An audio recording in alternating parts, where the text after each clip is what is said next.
Hello beautiful souls and welcome back to my channel. Today's video we're going to be going through the astrology for your zodiac sign for April of 2023. We're going to be going over the month ahead and what's going on in the cosmos and what is that cosmic energy and how it's going to be affecting you over this next month. But before we hop further into this video, I did want to give a huge shout out to today's video sponsor, which is actually my jewelry company, Luna Gem. If you have not heard of us before, I hand make beaded bracelets that are made with authentic crystals. We have a bunch of other jewelry on the site too with different crystals for different healing properties. So you can actually read about the different crystals that are on there and all of their different benefits. You can browse jewelry based on its benefit, or you can even just browse through all the different things.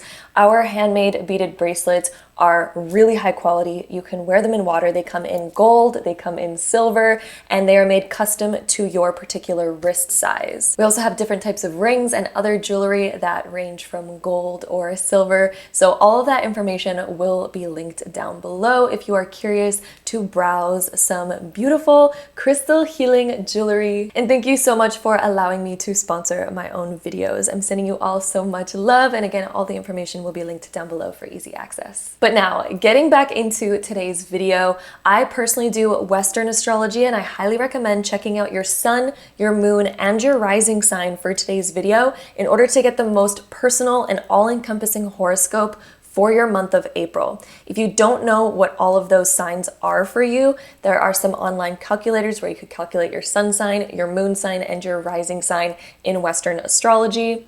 You will need to know your exact time and your exact place of birth in order to know your rising sign because it is very particular down to the minute that you were born. So if you do know that information, you can then find out your rising sign. But if not, then maybe just leave the rising sign out and check out your sun sign and moon sign. And once you are ready to go and skip ahead to your horoscope, there's going to be timestamps linked down below so that you can skip right ahead to the exact second that your horoscope begins in today's video. And with that being said, let's go ahead and hop right into this zodiac prediction. All right, so my beautiful Aries, welcome to your part of the zodiac sign prediction for the month of April. Let's talk about those cosmic energies and how they are going to be affecting you this month. So right on April 3rd, we have Mercury moving into the zodiac sign of Taurus, which is going to be when Mercury begins transiting your second house. Whenever Mercury transits this area, it brings more kind of awareness around our finances, how we're spending our money, and you may be really interested in maybe budgeting around this time or figuring out better how you want to manage your money. So maybe we're thinking about how we want to save more. Maybe we're thinking about how we are going to make a practical plan in order to reach a certain goal that we have financially or materially in our life.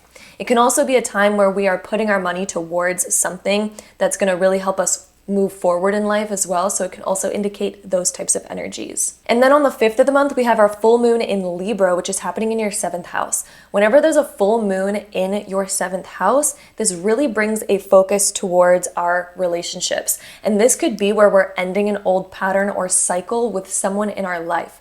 This could be a pattern or cycle with someone that we're close to, or this could be ending a pattern or cycle with someone that we might not really get along with. So if you do have somebody in your life that maybe there's some tension there, or maybe things just need to balance out better, whatever that may be, the full moon brings great energies for balancing out these relationships and bringing about conclusions to things that have kind of needed to get finished or wrapped up a bit. So you're going to notice this around the beginning of April. Relationships are seeming to balance out and there is conclusions and closures happening with certain people in our life around that time. On the 10th of the month, we have Venus moving into the zodiac sign of Gemini, which is going to be when Venus begins transiting the 3rd house for you.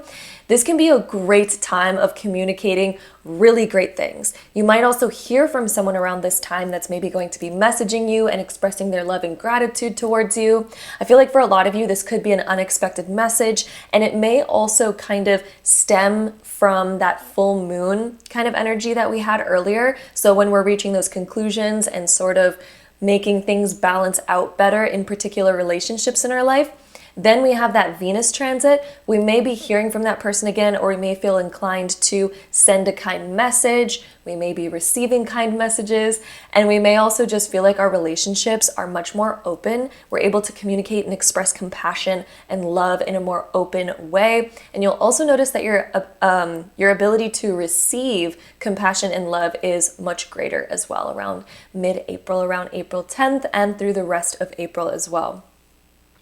Then on the 11th of April, we have Sun conjunct Jupiter in your zodiac sign of Aries. Sun conjunct Jupiter is an amazing, beautiful time. Any time that the sun interacts with Jupiter, it creates a really beautiful energy, especially the trines, but this conjunction is also really positive as well. This is happening in your first house, so you're gonna feel a huge expansion within your sense of self. And again, this is happening on April 11th, so this is a very great day full of good luck and good fortune. And even if you may not be feeling that good luck and good fortune right away, it's still happening in the cosmic energy, and you're gonna notice that through the rest of April, there's good things that seem to happen.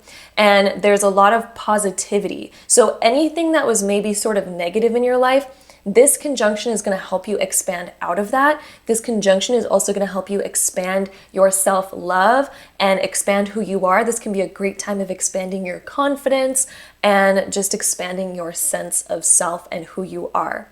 You may be inclined to think about bigger picture ideas such as, what is my purpose? What do I really stand for? What are my values? And this is a time of expanding those different things in your life, and it's going to bring you to new heights. And this is sort of stepping into a higher version of yourself. And that's again going to happen on April 11th. Then on the 19th, we have our new moon solar eclipse also happening in Aries. So for my Aries, this is actually a really big month for you. But this new moon solar eclipse happening in your sign. New moons are all about new cycles and new beginnings. And when it's a solar eclipse, it creates a very powerful energy behind that new moon. So when we have this energy happening in your first house, there is a new cycle for my Aries. Like, you are beginning a brand new chapter in your life. You may be very excited to start something new. There may be a new opportunity that pops up for you throughout the month of April, especially mid to end April. There could be a new opportunity popping up for you, or new ideas that you get, or just some sort of new chapter that you're so excited to step into, that you're so excited to begin.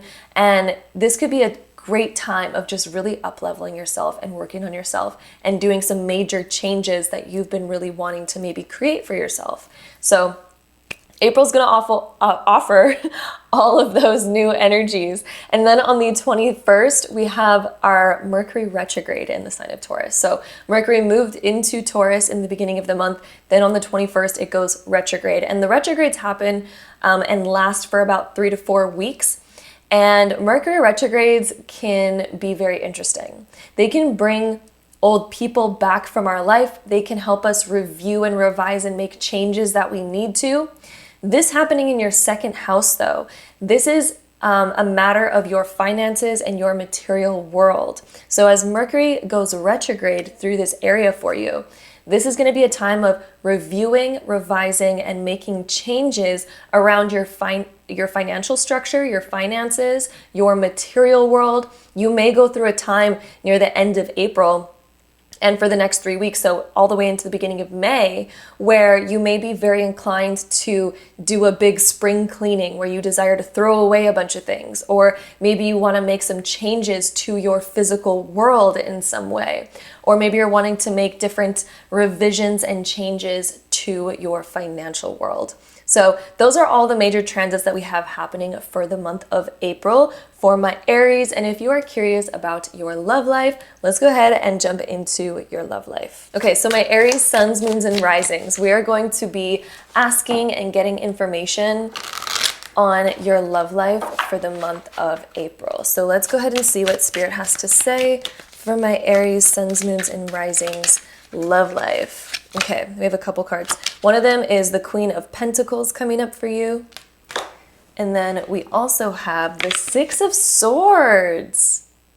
What do we need to let go and move away from in order to become our best self? And another aspect of looking at this would be also What do we need to let go of in order for us to achieve what we really truly deserve and what we really truly desire? I feel like you have certain desires in your love life, but there's certain things that are currently holding you back. Maybe certain habits, patterns, routines, maybe certain attachments that we have that have been making it hard for us to actually level up into who we want to be. So what is it that is exactly holding you back? I feel like mastering your time and your schedule here as well is going to be a big thing for you, and letting go. There's something that we need to let go of in order to up-level ourselves to the level that we want to be at in our love life, in order to achieve what we truly deserve and what we truly desire. What do we need to let go of? So I'd also say for your love life during the month of April, this will offer an opportunity for you to actually have a fresh beginning, to have a fresh start, to move things into a clearer place where you're able to see more clearly what it is that you want, where you're able to see more clearly your situation that you're currently in and how you desire to move forward from there in order to create better circumstances for yourself, in order to achieve what it is that you truly want and desire. So that is what Spirit has to say about your April love life. Thank you so much for joining me here, my Aries suns, moons, and risings. Be sure to check out your other sun, moon, and rising sign to get the most all-encompassing and accurate horoscope for you for the month of April. I am sending you all so much love, and I hope to see you in my next video. Bye.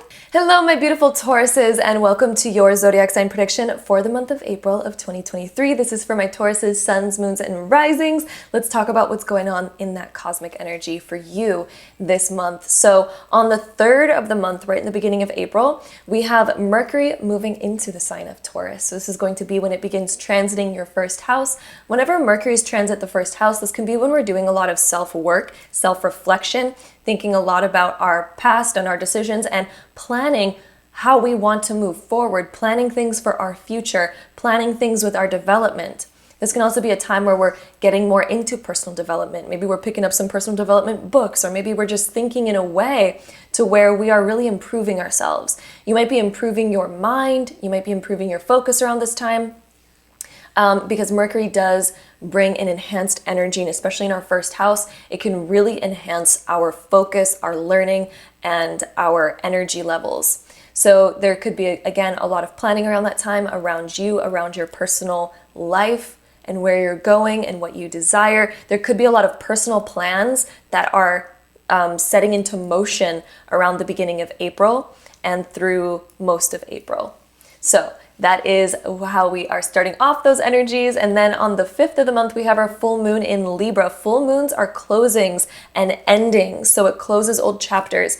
Being in Libra, this is affecting your 6th house. So there's something here within your schedule, your routine, your work life, or your health where we are ending old cycles and we're wanting to find more balance. So there could be an aspect of yourself that really desires to find more balance when it comes to your work life versus your personal life and what you really need here in order to create a more harmonious environment for yourself, in order to feel better, in order to gain more health, more energy. This could also be a time of closing out a certain chapter when it came to different things to deal with your health. So this could be diet things, workout things, fitness, your overall health in general. We are closing out a certain cycle on the 5th of April and finding more balance here and figuring out new ways of implementing our routines so that it can really work for us and create more harmony in our life. Then on the 10th of the month, we have Venus moving into Gemini, and this is going to be when Venus begins transiting your 2nd house. Anytime Venus transits the 2nd house, it can bring more luck and good fortune and money and prosperity our way. It can also be a great time of up-leveling your life. It could be investing into something that you've always wanted to invest into, putting your money towards something, making a certain purchase that can enhance your life in some way. Venus is the planet of love, beauty, and money. And the 2nd house is the area of finance and our material world. So this could be upgrades in your material world. This could be planning more around your money in order to put it to better use And it can also be a great time of good luck and money coming your way. So prosperity coming your way in mid-April, and maybe we're just more focused on saving our money or investing it into something that's going to make us feel more prosperous and abundant. Then on the 11th of the month, we have the Sun conjunct Jupiter in the zodiac sign of Aries. Sun conjunct Jupiter is such a positive time. Anytime that the Sun and Jupiter interact, it is a great positive time. Sun trine Jupiter is the best transit. However, this is a conjunction which is also still very powerful and very good. This is happening in your 12th house. So with this prosperous, more abundant kind of transit that we have going on, the 12th house is the area of our subconscious, the deeper, more creative aspects of ourselves. It can also be the more secretive aspects of ourselves, or the parts of ourselves that are, not as seen or not as, apparent, but we feel them. When Sun conjuncts Jupiter here, this is an expansion of the way that we feel. This is an expansion of our creativity. I'm stuttering on my words today, but this is an expansion of creativity. This is an expansion of your mind. So if any of my Tauruses, if you're working through anything mentally, this is a great and powerful transit to highlight all of the good things in your life. This could be a great time of when you just might start noticing like, hey, my life's actually really good. And I don't know why sometimes I feel insecure about it, or I don't know why sometimes I feel negative, because I have so much to be grateful for. I have so much to be happy about. And this is a great time of improving your mentality and improving what you focus on. This can also be a great time of highlighting secret emotions, but positive secret emotions. So this could be a time of hearing from someone who might open up deeper to you, or this could be even you feeling things really deep and then being like, ooh, I don't know if I've ever reached this amount of depth before, or I don't know if I've ever highlighted this depth within myself. So this can bring you very deep into new emotions, to new feelings, and it can also cause other people to open up to us in different ways as well, and to highlight deeper emotions that are flowering within ourselves and within others. So great aspect right there on the 11th of the month. Then on the 19th, we have our new moon solar eclipse in Aries. New moons are very powerful on their own. When it is a solar eclipse, it enhances it even more. And this is going on in your 12th house. So we have another 12th house thing happening here. There is a new chapter and new cycle happening for you mentally, creatively, and within your deeper emotions. The new moon solar eclipse is definitely going to create a powerful energy around this time, and you might just start a brand new chapter with yourself of becoming more deep, becoming more aware of yourself, becoming more aware of your emotions, becoming more aware of things mentally, being able to see the bigger picture behind something, and being able to kind of start a new cycle that is more deep, being able to start a new cycle that is like more consciously aware. And this can be just a really great time of just deep development for my Tauruses. I feel like a lot of you are doing some deep psychological development through kind of the mid and end of April. So it's going to be very positive. I'm very excited to see how that turns out for my Tauruses. Sometimes with the 12th house, though, it can be very subtle. I just want to mention that sometimes it can be very subtle to where maybe we're not super aware of it, but it's going on subconsciously. So even if you don't feel the craziest of things happening around this time, some of you will, because some of you may just be more in tune around this time. But even if you don't feel it, even if it's very subtle for you or hardly noticeable, this is something that's still going on subconsciously. There's a deep mental improvement, awareness improvement, consciousness improvement going on through the mid to end of April. So just be aware of that. It is happening whether or not you feel it. Sometimes whenever we have a 12th house transit, sometimes it can be so subtle, but sometimes it can be very just in your face and apparent. But either way, it's good energies. So I'm very excited for that for you. Then on the 21st of the month, we have our last major transit of the month, which is Mercury going retrograde in the sign of Taurus. So this is happening in your first house. This is when we start reviewing and revising ourselves. You might go through a deep reflection around this time, and it makes sense because you're doing so much 12th house stuff and first house stuff throughout this month. So it kind of makes sense that you're going through a lot of like inner changes and changes within the self. And this Mercury retrograde is really helping you apply the different changes. So I do feel like this new moon solar eclipse that's happening just a few days prior, I feel like this is going to really create different mental and subconscious changes for you. And I feel like it's really going to start taking place more physically around the 21st as Mercury goes retrograde. And Mercury retrograde lasts about 3 to 4 weeks. So about 3 to 4 weeks, starting on April 21st, you're going to go through a lot of self-revision, a lot of self-changes, where you might really desire to birth like a new self and shed some old skin, shed some skin of who you used to be. And I just really think there's going to be a lot of up levels and a lot of changes that you're going to be making through the month of April and also through the beginning of May. So that's very exciting for my Tauruses for the month of April of 2023. Now, for my Tauruses, suns, moons, and risings, if you're curious about your love life for the month of April, let's go ahead and pull some cards for your love life. All right, so my Tauruses, suns, moons, and risings, your love life for the month of April of 2023. Let's see what we get for you, what you need to know, and what Spirit has to say. So my Tauruses, suns, moons, and risings, love life. Let's see, we have the Nine of Swords being in reverse. This is a great card to come up being reversed here. And then we also have the Ten of Cups upright. Oh, I love that combination. That's a good combination. If there's things that you've been worried about, or if there's things that have been going on in your love life that have caused some worries, or maybe some friction, or even just some other thoughts that have been maybe just poking through that you're like, why am I thinking that way? Why am I thinking the worst case scenario? Why am I allowing my thoughts to, bombard me like this? And it's kind of like intrusive thoughts. If you've had some intrusive thoughts, or if there's just been some sort of like bumpiness within your love life, Spirit just has to say through the month of April, that is going to be going away. That is going to be healing. We have the Ten of Cups right after, which is one of the best cards in all of tarot. And the Ten of Cups, in its regular depiction, it actually shows a rainbow. And the rainbows indicate that it has just rained, because that's when we get a rainbow, is when it rains.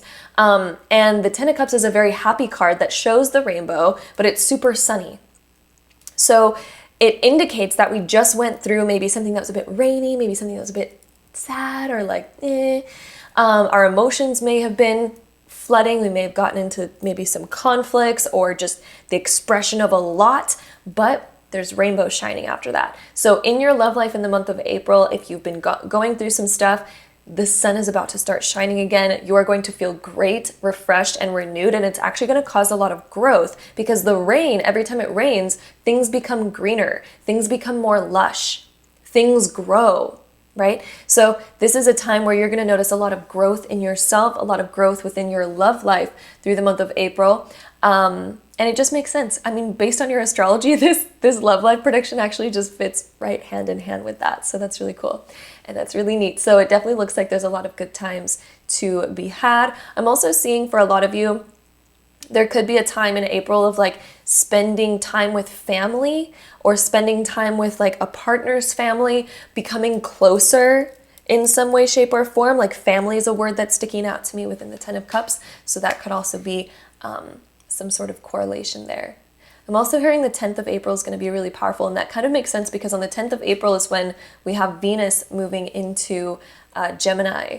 So that could be an important date in your love life as well. So all of my Tauruses, suns, moons, and risings, thank you so much for joining me here for your astrology prediction and for your love life prediction for the month of April. I am sending you all so much love. Be sure to check out your other sun, moon, and rising sign to get the most all-encompassing and accurate horoscope for you for the month of April, and I'll see you in my next one. Bye! Hello, my beautiful Geminis, and welcome to your part of the Zodiac sign prediction for the month of April of 2023. I am so excited to get into it with you and talk about those cosmic energies that are going to be affecting you this month. So right on the 3rd of the month, we have our first sort of major transit, which is Mercury moving into the Zodiac sign of Taurus.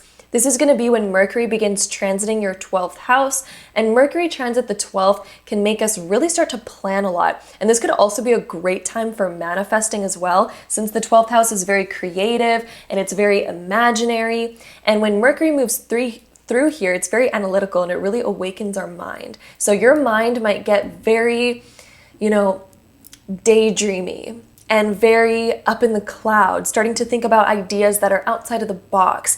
This could also be a time of doing a lot of mental work, a lot of mental cleanup, thinking about a lot, reflecting, and then figuring out creative ways of moving past mental blocks or mental problems. This is a great time for that. And Mercury is going to be transiting here through most of the month, in fact, kind of all of the month. So, but it's doing some other things later on in the month that we're going to be talking about in a minute. But Mercury moving into your 12th house is definitely going to be a great time of thinking outside the box and overcoming different challenges and things like that, and getting very creative and daydreamy. And this is why it's really good for manifestation, because it can really help you overcome big hurdles in creative ways. And it can also be a great time of just working your magic, scripting and writing things down, because your mind can definitely think way further beyond than it normally can during the time of Mercury transit the 12th house. So very exciting to start off the month with that.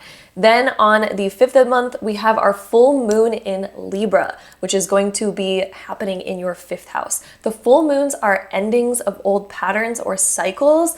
Being in the sign of Libra, this is really trying to help you balance and bring more balance into your life in order to create more fulfillment, more happiness. And being in the 5th house, where do we need to close out old cycles or patterns of passion, of fun, of enjoyment, of drive? So where do we maybe have certain things in our life that are distracting to us, or are a type of fun that maybe we're ready to let go of? Maybe we're ready to close out a certain chapter of different ways that we used to have fun that maybe aren't really resonating with us anymore, or maybe aren't part of our bigger desires and our bigger picture. Or maybe where do we need to balance out our work life versus our fun and relaxation and rejuvenation and passionate life? And how do we balance this better so that we can create more energy, more focus, more love, more creativity? Because the 5th house is such a great area of where we can let our light shine. The 5th house is very connected to the Leo energy, so it's very connected to our confidence, opening our heart, feeling passion, creating more fun and joy. So this full moon is going to really help us close out anything that's been holding us back from that, really close out old cycles within that area to help us sort of birth new, healthier ways of being that can offer us more fun and more growth. So that full moon will be great. Then on the 10th of the month, we have Venus moving into Gemini, which is of course in your sign. So this is going to be when Venus begins transiting the 1st house for my Geminis. And Venus is the planet of love, beauty, and money. So this is going to be a great time. And this transit's lasting from April 10th all the way through the end of April. So this is going to be a month of a lot of self-love, putting effort into yourself. You might feel inclined and motivated to do something for yourself or to improve yourself in some way, to invest in yourself, since Venus is the planet of love, beauty, and money. This could be a time of where you're really inclined to invest into yourself, to invest into your well-being. This could be getting a yoga membership, or getting your hair done, or taking yourself out and improving yourself in some way, investing into you, investing into who you are. So again, that trend is going to be lasting through the month of April, and it builds confidence. It builds tons of confidence, and it helps us with self-love a lot. So this is going to be a great time for my Geminis, improving self-love and confidence. Then on the 11th, we have a really fun transit, which is the Sun conjunct Jupiter in the zodiac sign of Aries. So Sun conjunct Jupiter, this is a very positive time, extremely positive in fact. It's not quite as positive as Sun trine Jupiter, that's a little bit higher up in the scale, but Sun conjunct Jupiter is still a really positive time. This is happening in your 11th house. So this could be a great time of prosperity and expansion within the rest of the world, within your purpose. So your purpose may be expanding at this time. You may meet people that help you expand yourself and expand your networking, expand your social circle. This could also be great expansion. If some of you work online or within the media, this can also be a great expansion for that. Maybe we have a new idea around this time, or maybe there's a new opportunity coming your way.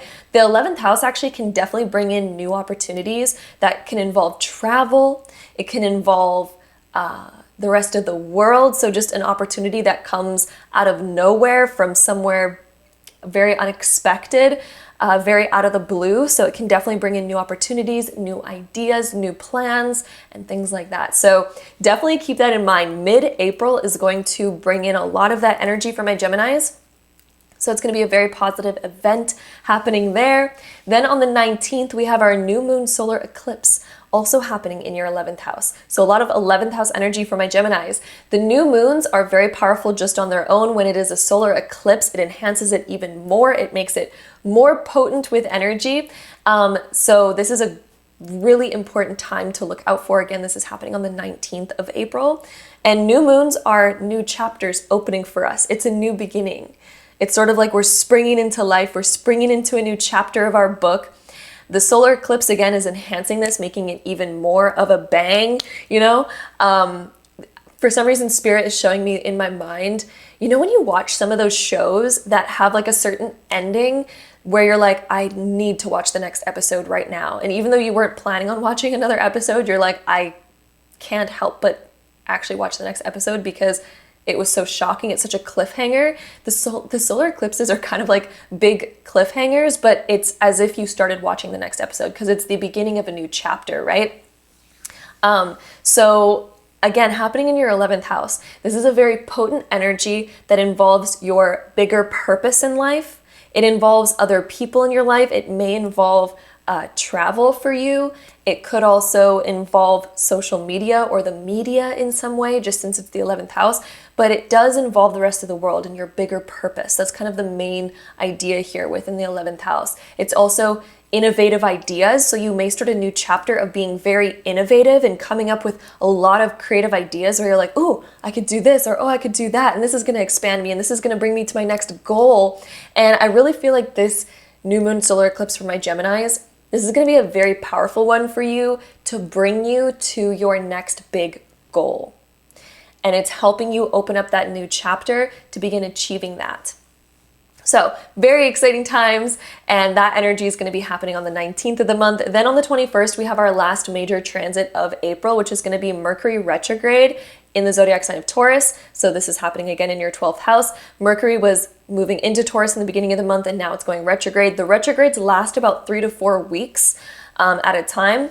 And Mercury retrograde is very interesting because it helps us review, revise, replan, and reflect and do different inner work. So this transit happening in your 12th house is specifically going to be reflection, revisions, and revising that happens mentally for you. It happens in the creative space. It'll happen in your subconscious. So reviewing and reflecting on things that maybe we weren't so conscious about before, and now all of a sudden we're like, oh, this is a time of becoming aware of things that you weren't aware of, especially if you've had different questions, like different big questions that you've had about life, and you're like, why does this keep happening to me? Or why am I having a tough time with this? Or why is this being resistant? You know, all these things where maybe we had a lot of questions about certain things that we couldn't really see clearly and we didn't really have a solution for or an answer for, and it was maybe very confusing for us mentally. The planet Mercury rules our mentality, and being in the 12th house is all those subconscious things. Since it's going retrograde, it is going to unearth and reveal all of those different answers that we've been seeking, all those big questions that we've been asking that didn't seem to be very clear. All of a sudden it's going to become clear because it was all in the subconscious mind. It was all in the subconscious. Why we were running into certain issues, why we had certain resistances, why we were met with certain struggles mentally and physically and all of that. All of this is going to begin to reveal itself through this Mercury retrograde. This is going to be such a great time of growth for my Geminis because you're going to learn so much and you are going to begin unearthing all those answers that you've been seeking, and it's going to become very clear for you so that you can then heal that space for you mentally, work through those different challenges that you've been facing and be able to see them in a clear light so that you can now overcome them. So again, Mercury retrograde begins on April 21st, and it's going to last about 3 to 4 weeks. So it's going to bring us all the way into the beginning of May. And that is going to be a beautiful transit to help you grow out of all of those other things that have been holding you back. And it's going to bring all those answers that we've needed in order to move to the next level and get to the next height in our life and overcome the current obstacles and challenges and resistances that we've been facing. So with that being said, I am super excited to now get into my Gemini's love life. So my Gemini's suns, moons, and risings. If you are curious now to hear about your love life for April, let's go ahead and hop right into that. All right, so my Gemini's suns, moons, and risings. Let's find out about your month of April of 2023 for your love life. Let's see what's gonna happen for you, what Spirit has to say. See, Gemini, suns, moons, and risings, love life for April. I'm really feeling like those two cards really want to come out. Ooh, High Priestess and the Lovers being reversed. Okay, High Priestess and the Lovers being reversed. I also really feel like this card wants to... And then we have the Tower. Look at that. All major arcana cards. This is a major month for my Geminis for your love life. It's interesting because the Lover's card is actually connected to the zodiac sign of Gemini, and it's reversed here. And then we also have this High Priestess. The High Priestess starting off for your love life, I feel like there's different things that you are going to feel intuitively through the month of April. I feel like there is more that's going to emerge and come to the surface in your love life. You may get deeper into your emotions. You may also just get deeper into your love life in general, getting deeper into your love life. There's a part of you that's holding back on something, because the High Priestess can also indicate holding back. The Lovers being reversed can also indicate holding back on something. So where might we be holding ourselves back? We're feeling a lot, but we might be sort of going backwards in some way, or holding back a certain emotion, holding back a certain feeling, although that's something that's going to be coming to the surface in the month of April. With that Tower card, it's kind of like we need to change things up a little bit, change the way that we're doing things, changing our routine in our love life, and maybe we're needing to break certain things down. Ooh, you know what, I'm actually getting, this is building a picture right now. There's something in your love life that maybe you've been feeling deeper, that you're like, I just really need to maybe change up this routine, or maybe change up this approach, or changing up something that maybe is bothering you. And this is the month of actually taking action on that to change it. I don't feel like it's bothering you way too much, but I feel like it's something that's been on your mind at the very least, that does require a change up because it wasn't super sustainable in the long term. I feel like you're getting to the next level, the next height in your love life. But in order to get to that next height, it requires a revision, and it requires a little bit of change, and it requires a new approach to something in your love life in order to get to that next height, in order to get to that next level, in order to find more balance as well. Because maybe are we giving too much of our energy without it being reciprocated, or vice versa? The Lovers, when it's reversed, can definitely indicate that there may be some sort of imbalance here when it comes to your love life. So are we giving too much of our energy, again, without receiving? Or are we bad at receiving? Do we need to work on our ability to receive? Do we need to work on our ability to give? All that kind of stuff in order to balance out a little bit better. So that is what we have for my Geminis, suns, moons, and risings for your love life. It is balancing out. I do want to make that clear. Through the month of April, it's actually going to help balance things out. It's going to help make those revisions that have been on our mind for some time. It's going to help us sort of break things up a little bit and reorganize. I'm hearing the word reorganize. There's going to be a reorganization within your love life for April, and it's going to be very positive, the changes that you're creating. It's going to help you overcome whatever it is that you've been thinking about a lot within your love life. So my Geminis, suns, moons, and risings, thank you so much for joining me here for your zodiac sign prediction for the month of April. I'm sending you all so much love. Be sure to check out your other sun, moon, and rising sign to get the most all-encompassing and accurate horoscope for you for the month of April. That way you can get it very personalized for yourself. So I'm sending you all so much love, and I hope to see you in my next one. Bye! Hello, my beautiful Cancers, and welcome to your part of the zodiac sign prediction for the month of April of 2023. Let's talk about all the cosmic energies that are going on for you. So on the 3rd of April, we have Mercury moving into the zodiac sign of Taurus, which is going to be when it begins its transit through your 11th house. Mercury transit the 11th house can put us in touch with new people. We may be making new friends. We may be talking deeper with certain friends, getting more information. It also is a time of being invited to events, new opportunities coming up. This could be planning some bigger ideas. Maybe you're throwing out some bigger ideas with certain friends of yours and talking about, ooh, maybe let's do this, or maybe we should plan for this, or maybe I want to expand into that, right? So it's very like broad spectrum type of thinking, and it can also very much connect you to people in your life, and it's very much networking as well. There could be an aspect of networking or meeting someone through a mutual friend or through some sort of event or something like this happening in the beginning of April for my Cancers. Oh, and I also want to mention that with this transit as well, this is going to be happening basically through the entire month of April. So definitely be on the lookout for that happening through the month of April. It's just like different events happening, networking, meeting people, bigger spectrum type of thinking, all that kind of stuff. Then on the 5th of the month, we have our full moon in Libra. The full moons are closing of old chapters. This being in your 4th house, this is closing an old chapter or cycle within your family, within your home life, or within your foundation. So there's something that you're like, you know, I'm ready to shed that old skin. I'm ready to let that certain thing go.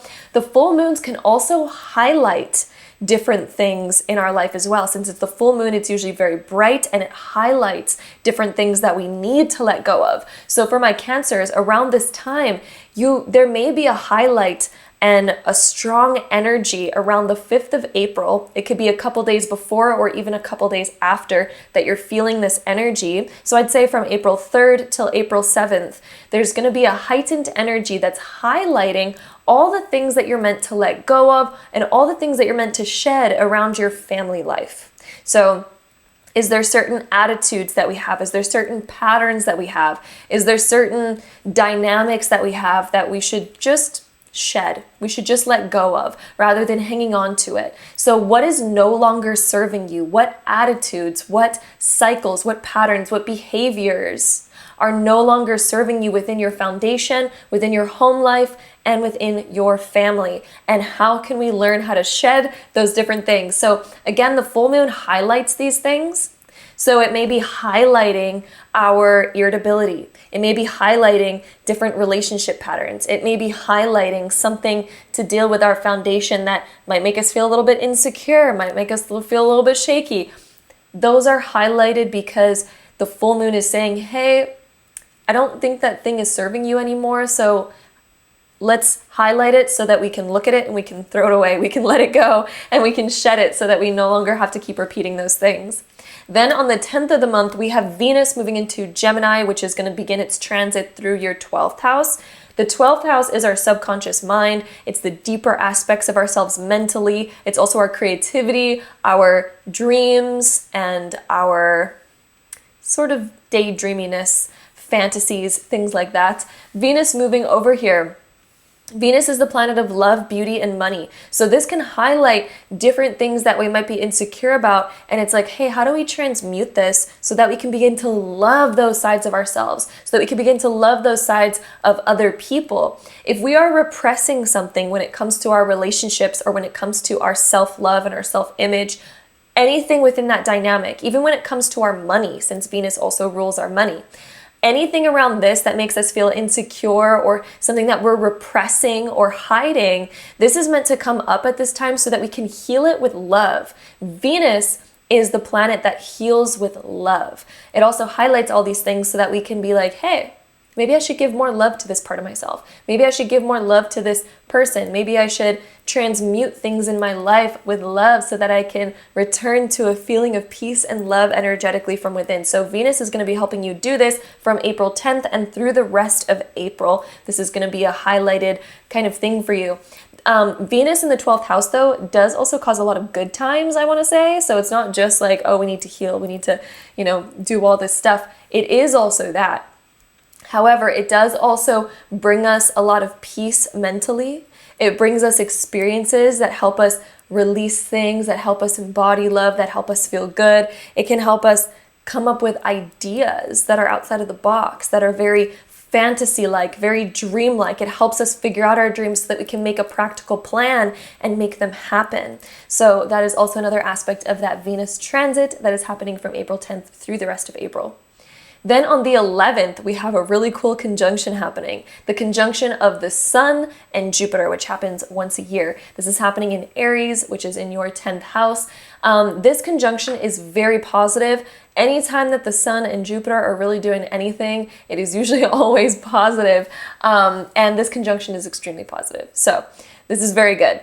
Happening in your 10th house, this is expansion within climbing to your dreams and the desires that you want. This transit's going to help you achieve different things. This is going to help you expand the areas that you need to in your life in order to get to bigger dreams and goals that you have. The 10th house is where we are climbing to. It is our desires, our success, climbing towards achievement and all that. That's what the 10th house is. Since this conjunction with Jupiter is happening in there, and since Jupiter is transiting your 10th house right now, this is huge, massive good luck within your career. This is great good luck within achieving different goals in your life. This is immense good luck when it comes to climbing the ladder, increasing your finances, increasing your well-being, increasing all sorts of aspects of your life. So this is a very positive transit that's happening right now. And with it conjunct the Sun, it's going to really highlight your ability to achieve, to do better, to achieve better.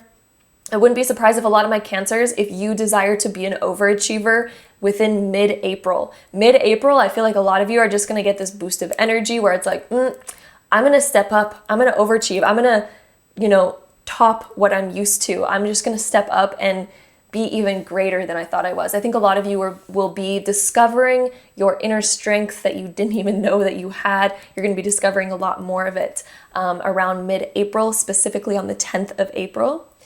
Then on the 19th of the month, we have our new moon solar eclipse in Aries, which is also in your 10th house. So the fact that we have this conjunction happening mid-April, and then a few days later, we have this new moon solar eclipse. New moons are extremely great and positive. They are the beginning of a new chapter, of a new cycle. And when it's a solar eclipse new moon, it enhances that energy tenfold. So it's a very like predominant kind of time with its energy. It's a very notable time.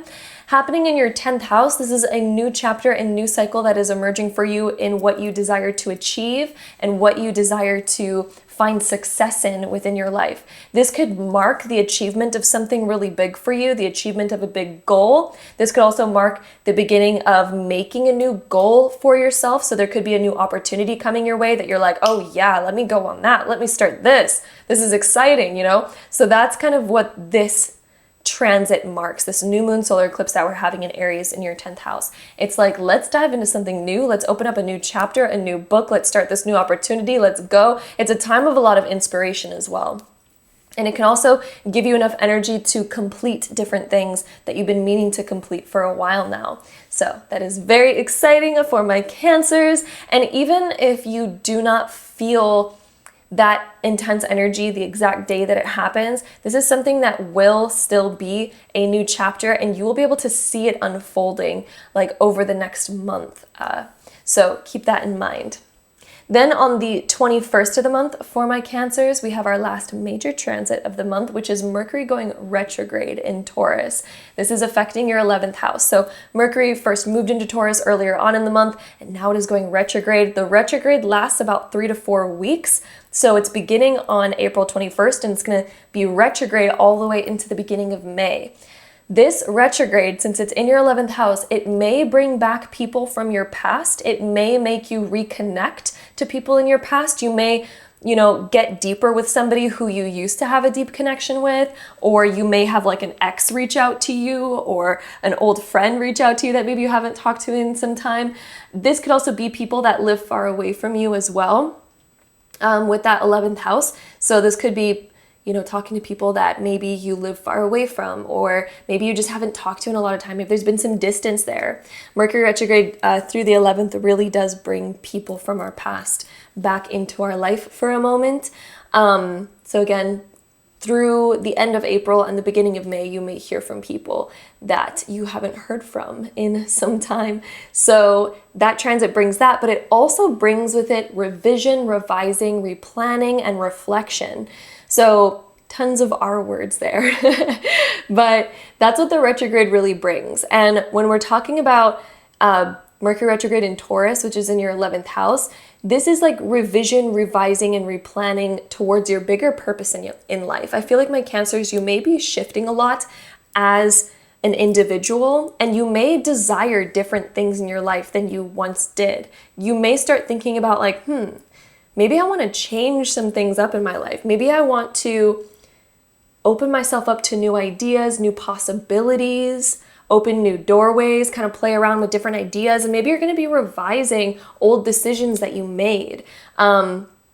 You may also be revising different friendships that you've had, and you might be switching those up in some way, shape, or form around that Mercury retrograde. For example, it could be somebody from your past coming back into your life, or somebody that maybe you've grown kind of distant with that you may be reconnecting with at the end of April, beginning of May kind of window. So that is what we have for my Cancers for April of 2023. Those are the energies that are going to be occurring in the cosmos. If you are curious now to hear about your love life for the month of April, let's go ahead and hop right into knowing about your love life for my Cancer suns, moons, and risings. Okay, so we're going to be asking Spirit to show us some cards that represent my Cancer's love life and what you need to know at this time for the month of April. So Cancer, suns, moons, and risings.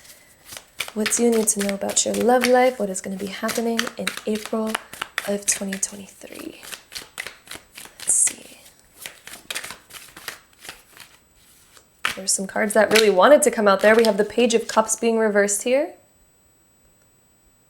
That is one of our cards.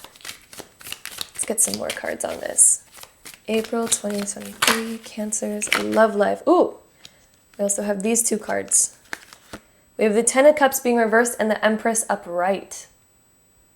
Okay, let's talk about your love life. Page of Cups being reversed, Ten of Cups being reversed, but then the Empress upright. So for your love life, some of you are feeling a little bit like emotionally drained or emotionally empty. And this could be coming from a personal level, or maybe we're not being fully satisfied in our relationship right now. Maybe things are just feeling kind of like mundane, and maybe we just want more of an emotional boost of some kind. It could be us personally just maybe not feeling fully fulfilled right now, or maybe we're still seeking something to fill us up. And I feel like the month of April, you're going to be seeking ways to fill yourself up. And Spirit right now really wants you to know that this is going to come from you, from yourself. It's not going to come from anything outside of you. So we can't put pressure on anyone outside of us to kind of bring us that fulfillment. That's going to be a huge learning sort of lesson that's going to come up in April, especially since the Ten of Cups is reversed here. It's like it's not coming from anything outside of us. It's not coming from anything but how we feel within. And I really feel like you're getting in touch with the deeper aspects of yourself and learning how to birth your own happiness, learning how to create your own fulfillment and your own love. And I really feel like this month is about self-love, because it feels like that might be something that's missing a little bit in your life, or maybe we're just not fully quite there. Again, maybe we just feel like things in our life aren't fully as exciting as we want them to be. This is the month of creating your own fulfillment, and it's going to come particularly from you, and it's going to greatly improve your relationships. Because as you kind of step more into this Empress energy where you are fully in your, divine feminine or your or your divine masculine, although the Empress is more of the divine feminine. So it means your creativity, your ability to create, your ability to receive love, to be able to perceive love, even where you may not be used to perceiving it. So I feel like love is really surrounding you. Love surrounds you. However, the way that we might be perceiving things, we may not be perceiving all the love that actually is already there, which is interesting. So there is love there. How can we be open to perceiving it more so that we're able to receive it more? Perceiving is receiving. The word exists within it. So when you perceive it, it's like already having the hardwire to receive it, pre-receive it. Which all happens psychologically first. I hope that's making sense. I might be all way off in the clouds right now, but hopefully that's making sense. One of the things that I am really seeing about your love life, though, is that you are learning how to create your own ability to perceive love more and to create love so that you have more fulfillment and that you have more to bring to the table.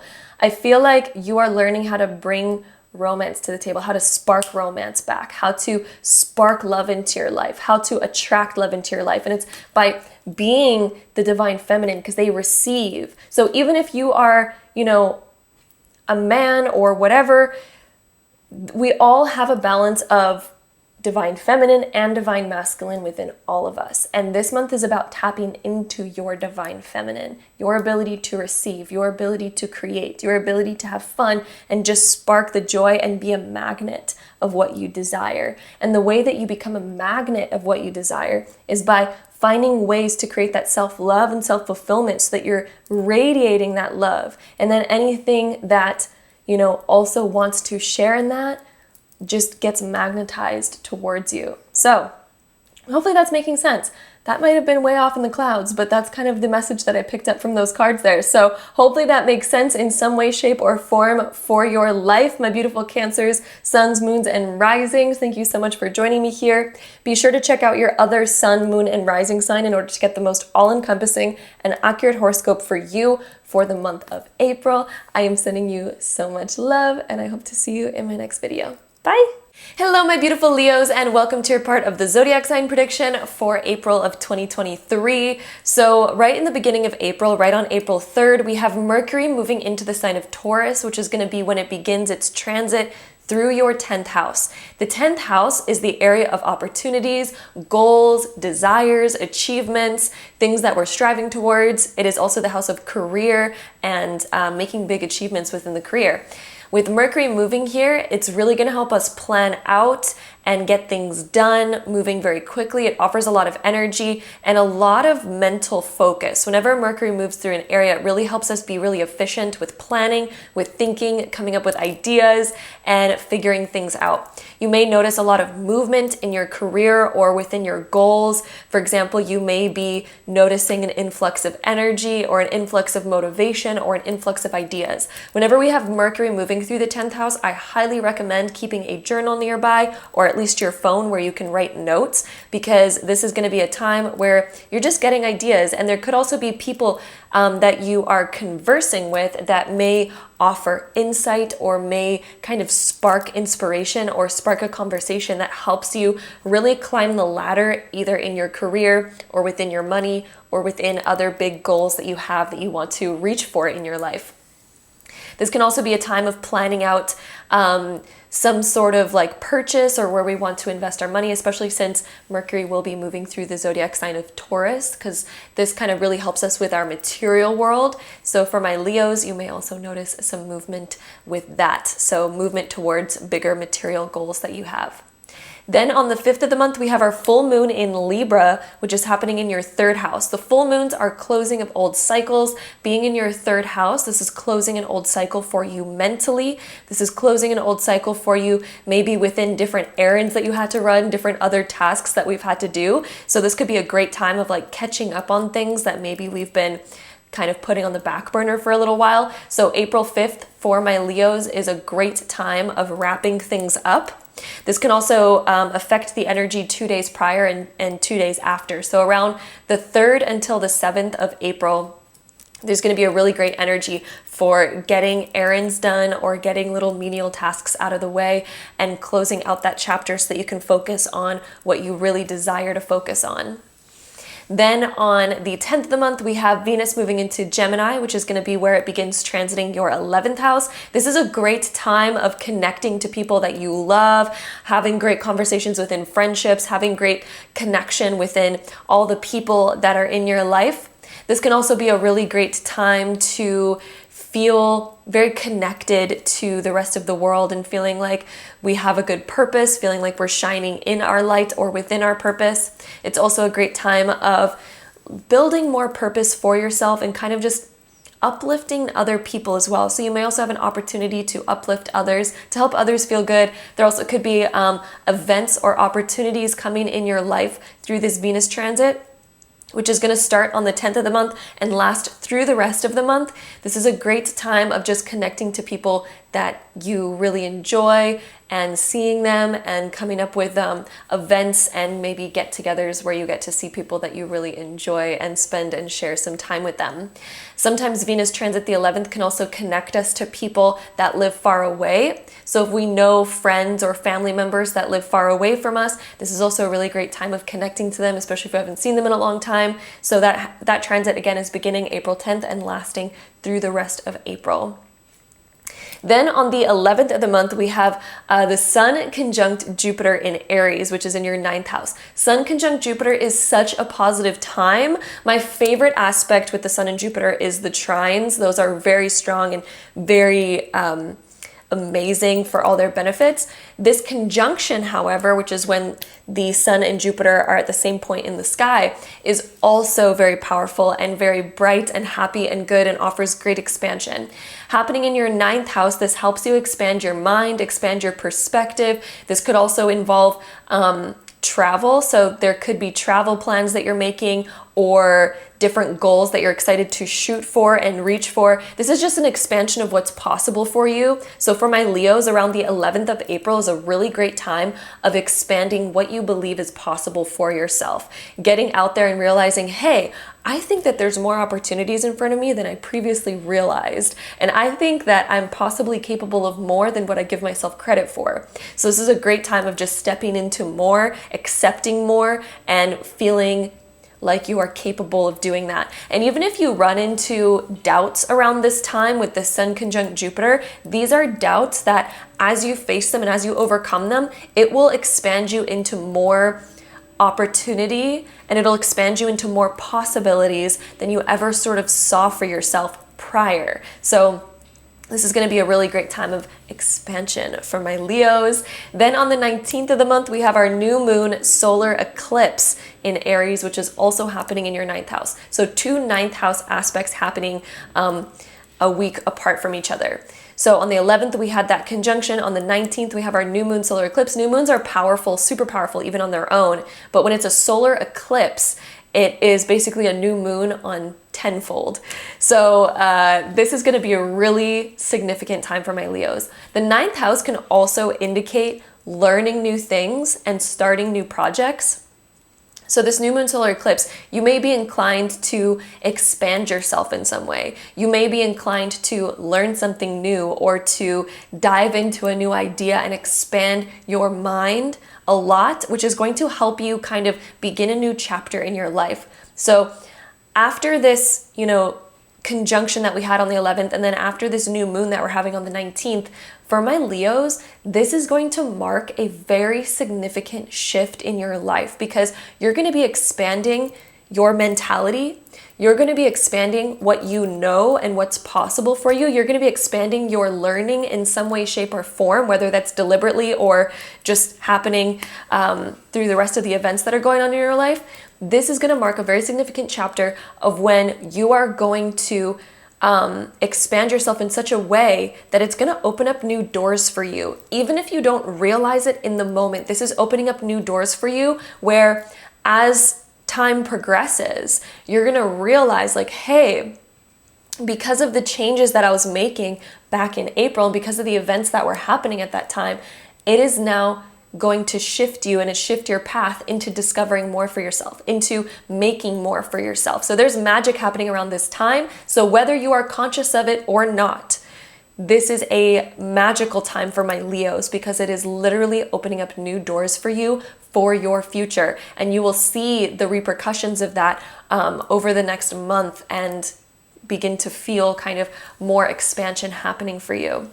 On the 21st of the month, we have our last major transit of the month of April, which is Mercury going retrograde. It is in the sign of Taurus at this moment of April, and it's going to be going retrograde in Taurus, which is in your 10th house. This is going to be where we're reviewing, reflecting, and revising things within our goals and within our career. Because we might be realizing like, hey, maybe I wasn't allowing myself to dream as big as I could have. Maybe I was being limited in my way of thinking back when I first made these goals, back when I first decided to do these different things. And maybe we're realizing, hey, maybe I should revise this a little bit because I think I can do more. I think I can open myself up to more possibilities. And this Mercury retrograde is going to really help you realize that. So the Mercury retrograde will last for about 3 to 4 weeks. So it's starting on April 21st and it's going to take us all the way till about mid-May. And this Mercury retrograde is going to be very positive because it's going to help you reflect, review, and revise those different things within your goals and within your career so that you can actually, strive for more, so you can create more in your life. So even if you're needing to make changes and maybe take a couple steps back, this is going to help you take leaps and bounds forward in the future. So that is what we have for my Leos for April of 2023. That is what's going on with you. And if you're curious now to hear about your love life, let's go ahead and pull some cards for your love life. All right, so my Leos, suns, moons, and risings, let's find out about your love life. We already have some cards falling out. Okay, let's get maybe one more. There we go. Okay, 2 more. So we have Ace of Cups for your love life. That is an amazing card. That's the first one that came out. We also have the 10 of Cups being reversed. I swear this one's coming up for a lot of signs in this video. And then we also have the Page of Cups being reversed. It's interesting, we have all cup cards. So your emotions are going to be the sort of main theme of your love life in April. We have Ace of Cups upright, but then the 10 of Cups and the Page of Cups reversed. This is a very interesting contrast. This is the month where you're going to be realizing what it takes to fulfill you, and you're also going to be realizing the different areas of your life, of your personal life and of your love life that may not be as fulfilling, or the different areas where maybe we need to put more effort forward. Maybe we need to put more effort into those areas in order to make them fulfilled. Maybe we're waiting on the back burner for our cup to be filled without going out and making our cup be filled on our own, or vice versa. Maybe we're needing to find out more ways that actually bring us fulfillment and learn how to adjust, maybe our actions, or maybe adjust what we do so that we can create more fulfillment, so that we can give more and receive more within the emotional realm. So where might we be closed off emotionally? Where might we be feeling a bit of a lack emotionally? And how can we create changes so that we can actually fill our cup? Because one thing to know is that no one else is ever responsible to fill up our cup for us.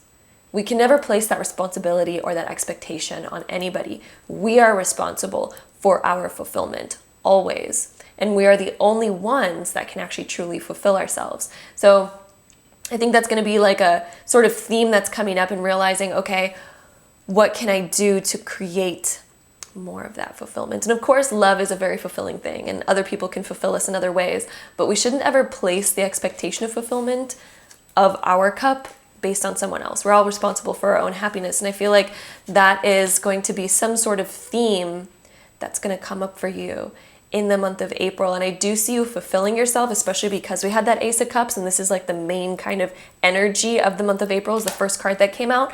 This is about filling your cup and having it overflow to the point where we feel great, to the point where it's filling up all those areas that felt empty to us before. Maybe filling up, and we cure past hurt. Because for my Leos, for some reason, within this card reading, I'm feeling like this, these 2 cards that are reversed here, I feel like this is talking about your past. I feel like this is talking about different areas where we've been hurt before and we've closed off, maybe unconsciously, we've closed off certain parts of ourselves, or maybe there's just certain dynamics within ourselves where those aspects still aren't being fulfilled, or we might still feel insecure in some way, or we might feel still connected to those past hurts. I really think that this is the month of curing that. I really think this is the month of figuring out, how can I be so fulfilled in the current moment that anything that I've had in the past is no longer even relevant, because my heart is so full that I've fulfilled all aspects and I'm overpouring, and I can overpour with so much joy that all those other things are no longer relevant. Does that make sense? I don't know. That's some sort of message that was coming through there. So hopefully that is relevant in some way, shape, or form for you. I'm also hearing that the repeating number of 1 is going to be really prominent in your life. So like 111, seeing that on the clock, or looking at the clock when it's like 1111, or seeing a license plate on the road that's like 111 or something. I feel like that's going to be a number that's going to be prominent for you. And it's a message from Spirit that it's time for a fresh start. It's time for a new chapter where we change the dynamic and we create more happiness, fulfillment, and abundance for ourselves. So that is the message from Spirit coming from my Leos for the month of April. Leos are the master of like sharing their heart, pouring their heart out. So it's time to fulfill it and then let it shine, let it pour out, let it be big. So that is the message that we have for my Leos for April of 2023. For my Leos, suns, moons, and risings, be sure to check out your other sun, moon, and rising sign in order to get the most all-encompassing and accurate horoscope for you for the month of April. I'm sending you all so much love, and I hope to see you in my next video. Bye! Hello, my beautiful Virgos, and welcome to your part of the Zodiac sign prediction for April of 2023. Let's talk about what is happening celestially for you. So on the 3rd of April, we have our first major transit, which is Mercury moving into Taurus. This is going to be when Mercury begins its transit through your 9th house. This is where we get really inclined to learn new things, increase our skills. There may be an opportunity coming up for you throughout the month of April, where there may be an opportunity to up-level your skills, to learn something new, to expand yourself. You may also just be really interested in Googling things throughout the month of April, because whenever we have a Mercury transit through the 9th house, it can make us so curious to learn more and to dive into something that we find really interesting, and maybe we're just going to be expanding ourselves in some way, to the point where some of you may have sleepless nights where you're like just constantly Googling something, or even just learning something new that you just find really exciting and really engaging. Maybe you're also going to just desire to up-level a skill in some way, shape, or form. Mercury transit the 9th can also sometimes indicate road trips or travel and things like that. And again, this Mercury transit's happening basically through most of April, so you may notice things like that coming up through April. Then on the 5th of the month, we have our full moon in Libra, which is happening in your 2nd house. Full moons close out old chapters. Being in your 2nd house, this is going to close out a chapter for you financially. This is going to close out a chapter for you within your material world. So you may be closing out, for example, a pattern or habit around your money.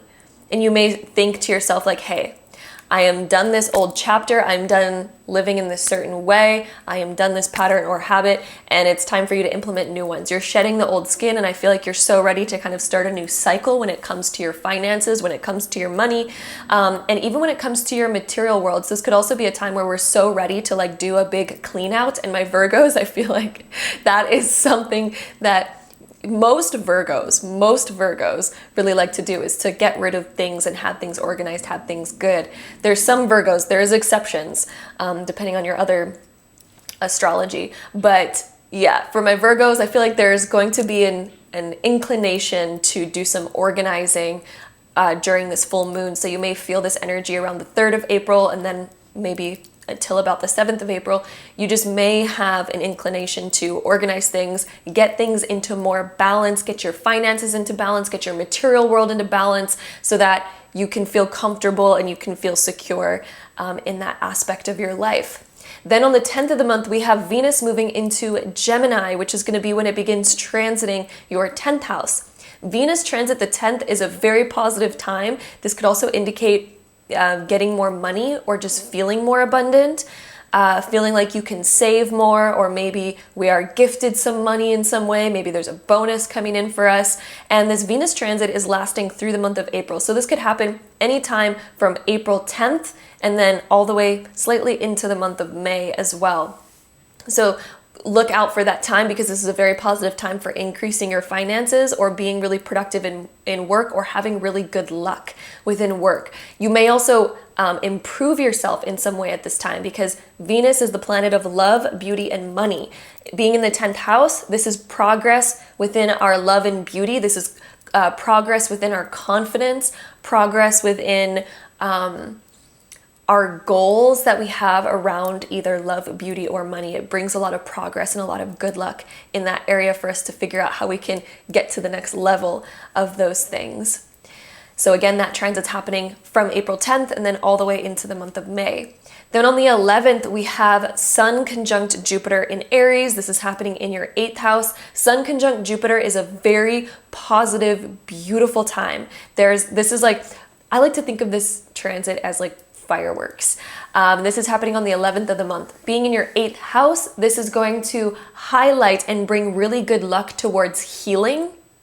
This is going to be really good luck in transforming something in your life so that you can step into a new beginning. So my Virgos, this is going to really help you transmute any old emotions that are no longer serving you, any old situations that are no longer serving you, so that you can transmute those into something that's positive for you.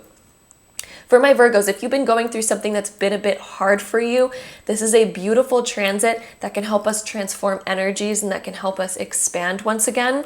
This is usually also a really good time of good luck within money as well. So on the 11th of the month, there may be something that's transforming here where we're learning and figuring out solutions to any financial things that are currently in our life, and figuring out how to sort of make better connections financially and better decisions financially that are going to help us in the long run. And usually the 8th house is connected to other people when it comes to our finances. So this could be good luck around that. This could also be good luck around shared assets and feeling like things are going well for you. So again, that transit's happening on the 11th of April. So there may be something to deal with that comes up during the month of April.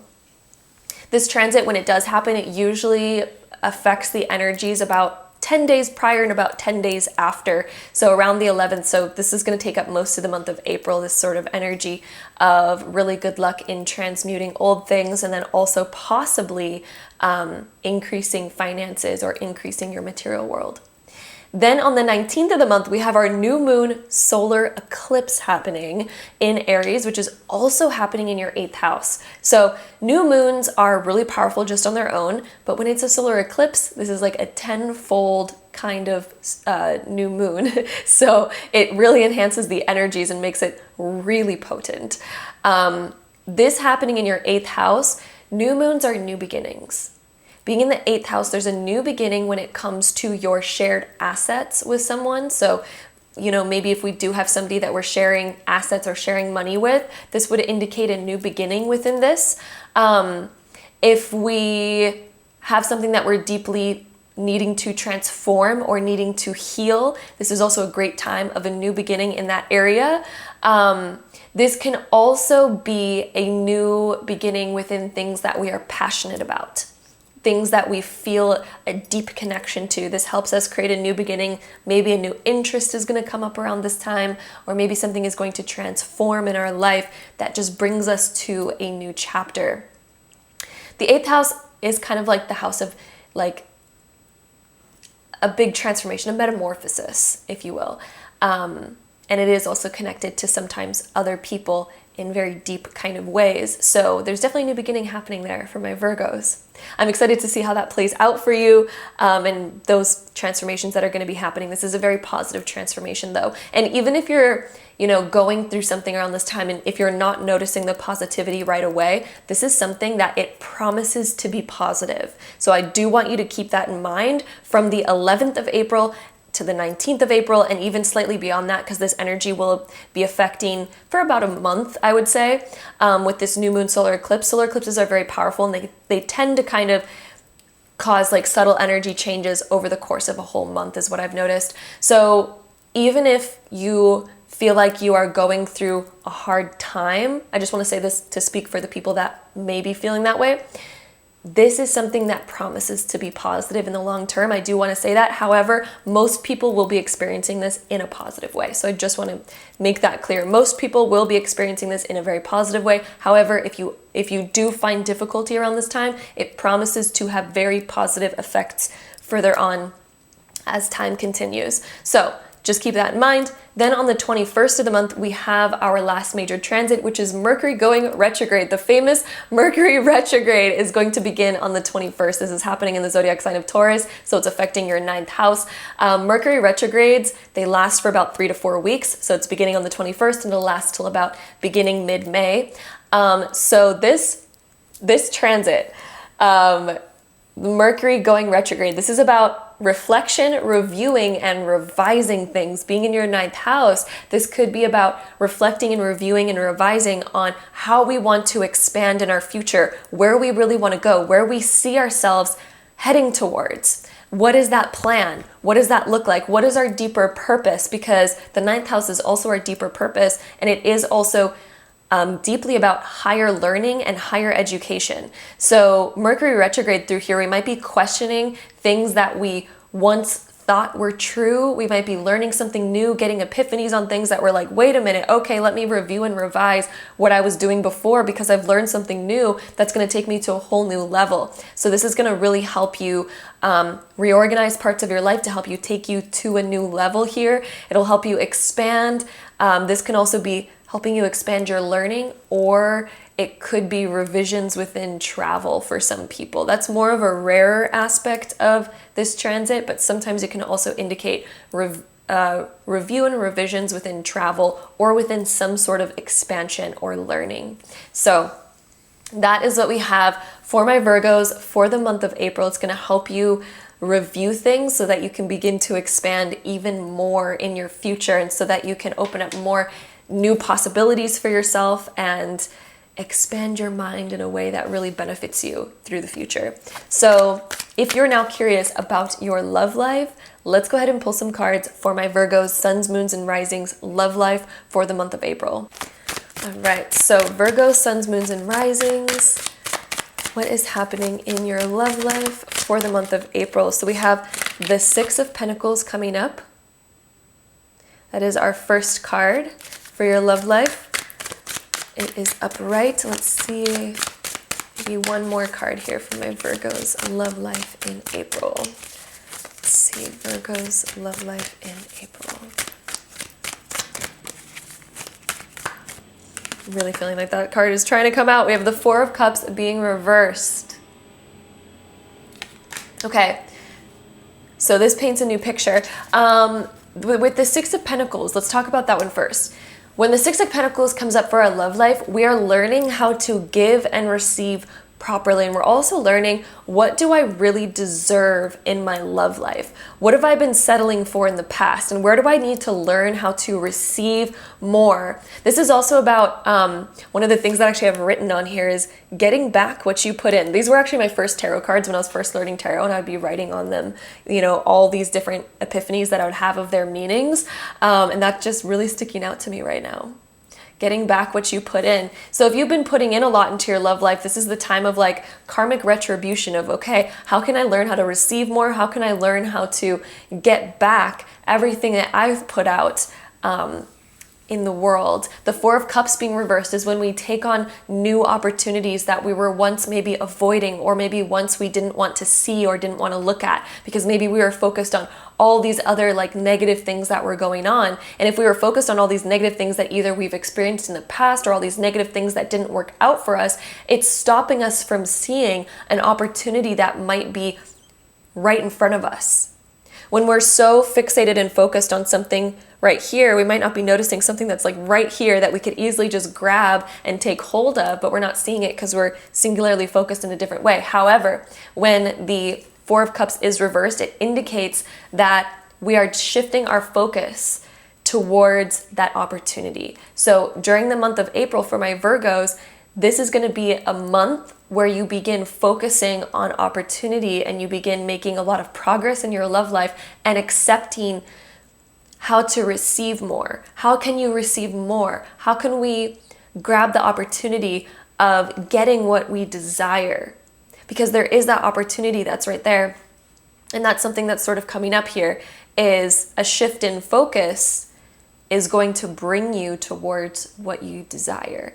So that is what we have here for my Virgo's April love life.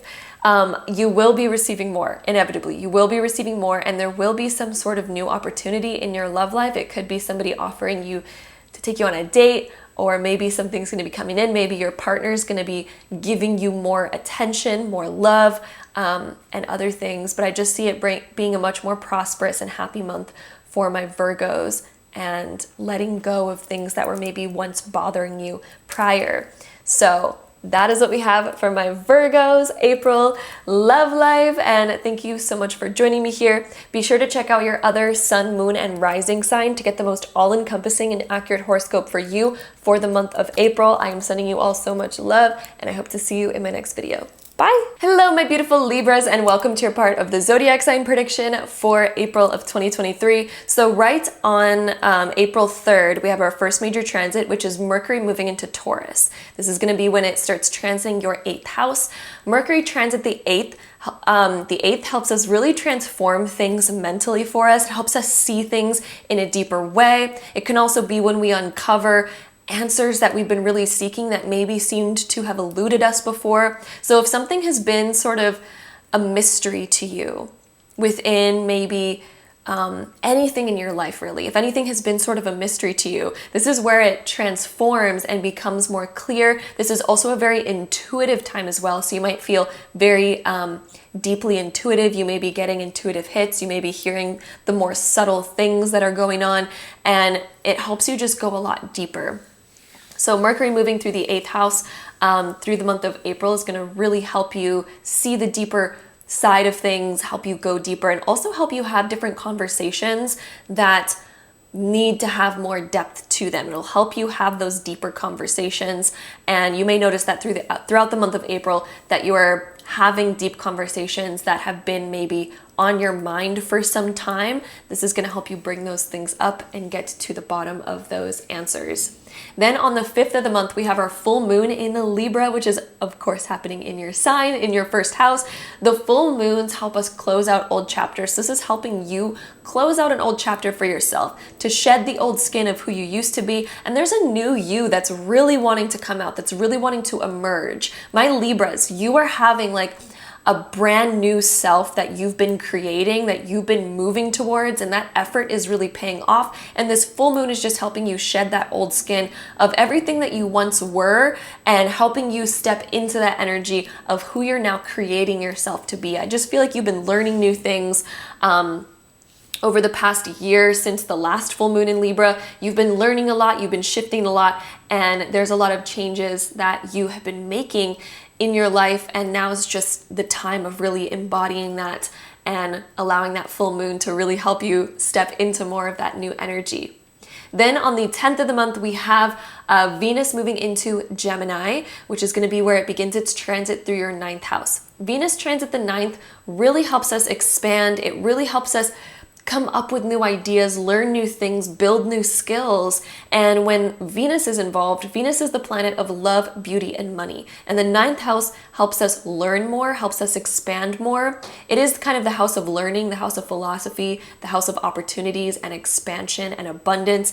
And so I really feel like for my Libras, you may be inclined to like learn a new skill. You may be inclined to connect with people in a way that helps you expand and learn more about them. It helps you expand your heart, expand your love. I feel like my Libras, you're learning how to open up other aspects of your emotional side and to explore them further, to explore your emotions further, especially if you have somebody in your life that you feel a deep connection to, whether it's platonic or romantic. I feel like you are willing and excited to take things deeper with someone around this time, and to maybe learn more and expand more and talk about future plans. I feel like some of you may be talking about future plans with an important person in your life and maybe what your trajectory is. This could also be a great time of making new goals in your love life, making new goals within your money, and making new goals within what you desire to create in your future. Then on the 11th of the month, we have Sun conjunct Jupiter in Aries. This is such a positive transit. This is happening in your 7th house. Sun conjunct Jupiter is like a highlight. It kind of creates fireworks. It is a beautiful, beautiful energy. I'd say the best energy is when the Sun trines Jupiter. However, Sun conjunct Jupiter is also extremely positive. And again, this is happening in your 7th house of love, romance, friendships, deep connections, and just important individuals in your life. So this is going to really create more sparks within friendships, and this is also a time of great abundance within the people that are in your life. So if you do have a significant other, this could be a really beautiful time that's going to highlight that relationship. If you have a really important friendship, it's going to highlight that. This just brings abundance through relationships of all kinds. So you may notice progress in your relationships or significant events happening that are really exciting for you. And this is happening mid-April, on April 11th to be exact. However, the energies can begin a couple days prior or up to 10 days prior, and then 10 days after with this particular transit. So I'm excited for that for my Libras. Basically, since it's lasting 10 days prior and 10 days after, it's basically going to take up most of the energies of April for you. So very exciting. I'm excited to see how that plays out for you. And then on the 19th of the month, we have our new moon solar eclipse happening in your 7th house. The new moons are all about new chapters and they're super powerful. However, when it's a solar eclipse, it increases it like tenfold. So this is a very significant energy that's going to be happening on the 19th of April. This is happening in your 7th house again. So this is, again, the area of like deep connections, friendships, partnerships, people in your life, especially the important ones and the significant ones. The new moon solar eclipse in the 7th house can indicate a new chapter or a new beginning where we're letting go of grudges. For one, grudges are let go whenever we have a new moon in the 7th house. This is a solar eclipse though, so this is going to really like, bam, like new beginning. This can cause unexpected changes in our life. So if we do have somebody where we have maybe certain grudges or certain anger that we're hanging on to, this helps us shed that to help us close it out. It's like, let's close out that chapter and let's not take any baggage with us moving forward. Also, this is something that greatly affects your other relationships. So your positive relationships in your life.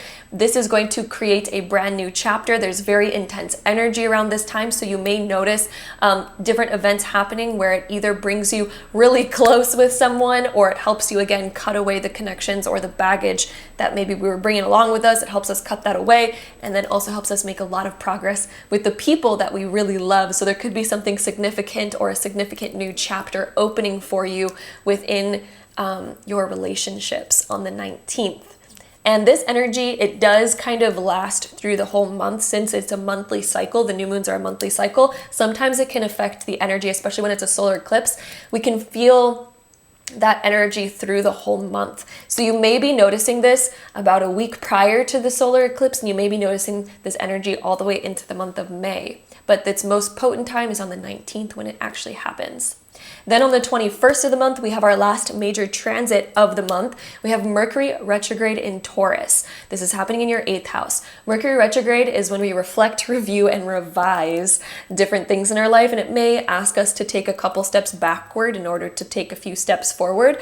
And being in the 8th house, this might be a time where we need to reflect, review, and revise on shared assets that we have with other people, because the 8th house can indicate shared assets.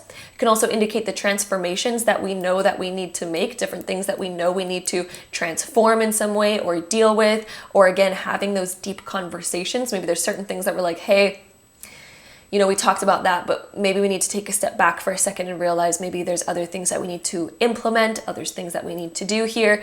This can involve other people, or it can involve yourself on a deep level and the things that you want to transform and change in order for the better. But anytime that there's Mercury retrograde, it always helps us make the revisions and the reflections that we need to help us progress and make leaps forward afterwards. The retrogrades of Mercury usually last about 3 to 4 weeks. So since this is beginning on the 21st, this is going to last till about mid-May. So you're going to notice these energies of reflecting, reviewing, and revising any sort of shared assets that we have with someone else. This may make us reflect, review, and revise other deep conversations that we need to have that involve maybe other people. And this could also be making transformations on a personal, deeper level as well. So that is what we have for my Libras. It's going to help you excel forward better than ever through that review and revision. So keep that in mind. It's definitely going to help that. This could also be a time of where we're making changes also in our money and how we are saving our money. I also want to mention that. So Mercury retrogrades through the 8th house can also help us review and revise different changes that we need to make in our financial world. So if you are now curious about your love life for my Libras, suns, moons, and risings, let's go ahead and talk about your love life. All right, so my Libras, I almost said Leos, my Libras, suns, moons, and risings, let's pull some cards on your love life for the month of April. Let's see what we get for you. Libras, April, love life.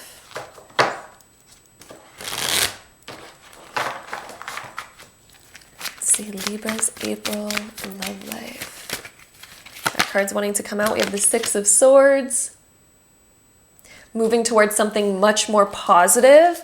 I feel like you've had like a rough past when it comes to your love life. We also have the Two of Cups being reversed.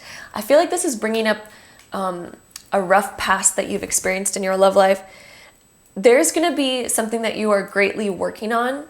You're working on differences and working on how to move forward to compromise. I feel like for a lot of my Libras, there may be some sort of like compromise that we are moving towards to help bring balance and fairness to our love life. The Six of Swords always indicates that we're moving towards better times. We are moving towards better times. If there is something, however, that you do not see eye to eye on with someone, I feel like you're moving towards better times and there's a compromise happening here and there's more ease that's being brought into your life because I think that you're moving towards what it is that is going to be best for you and for your partner if you have one. But this is about moving towards what is best. What is best? The Six of Swords can sometimes be a little bit bittersweet because, compromises, we may have to, figure out a good 50-50 in order to like move forward in the right direction, which my Libras, I feel like you're masters of because you're masters of the scales. The scales is what is the sort of symbol of Libra. And Libra is very much about fairness and doing what's right. So I feel like there's something coming up in April where you are healing something, fixing something, getting on the same page as someone and doing something to where both of you are happy. Both of you have a better sort of outcome there. So that is what we have for my Libras in the month of April for your love life. It looks like you're moving towards something much better, especially if you've been dealing with anything that has caused some like imbalance. This is going to help you bring back that balance in your love life, go towards balance, move towards happiness, and move towards a positive future. So there is going to be possibly some transformations happening or just more movement, especially if you felt stuck on something. There's going to be movement happening where we're receiving answers, we're moving forward, we're figuring out timelines and what we need to do and sorting things out. So that is what we have for my Libras, suns, moons, and risings for your love life through the month of April. That is what Spirit wanted to talk about today. So be sure to check out your other sun, moon, and rising signs to get the most all-encompassing and accurate horoscope for you for the month of April. I'm sending you so much love and I hope to see you in my next one. Bye. Hello, my beautiful Scorpios, and welcome to your part of the Zodiac sign prediction for the month of April of 2023. Let's talk about what is happening in the cosmos for you. So right on April 3rd, we have our first major transit, which is Mercury moving into Taurus, and this is going to be when Mercury begins transiting your 7th house. Mercury transit the 7th really brings up more connection with the people that are in our lives and really helps us connect with them on a deeper level. We might notice that people are texting us more, people are calling us more, asking us to, hang out or come to this event or come to that event. You might notice that events just start happening and you might notice that you're very busy and there's a lot going on with other people that are in your life.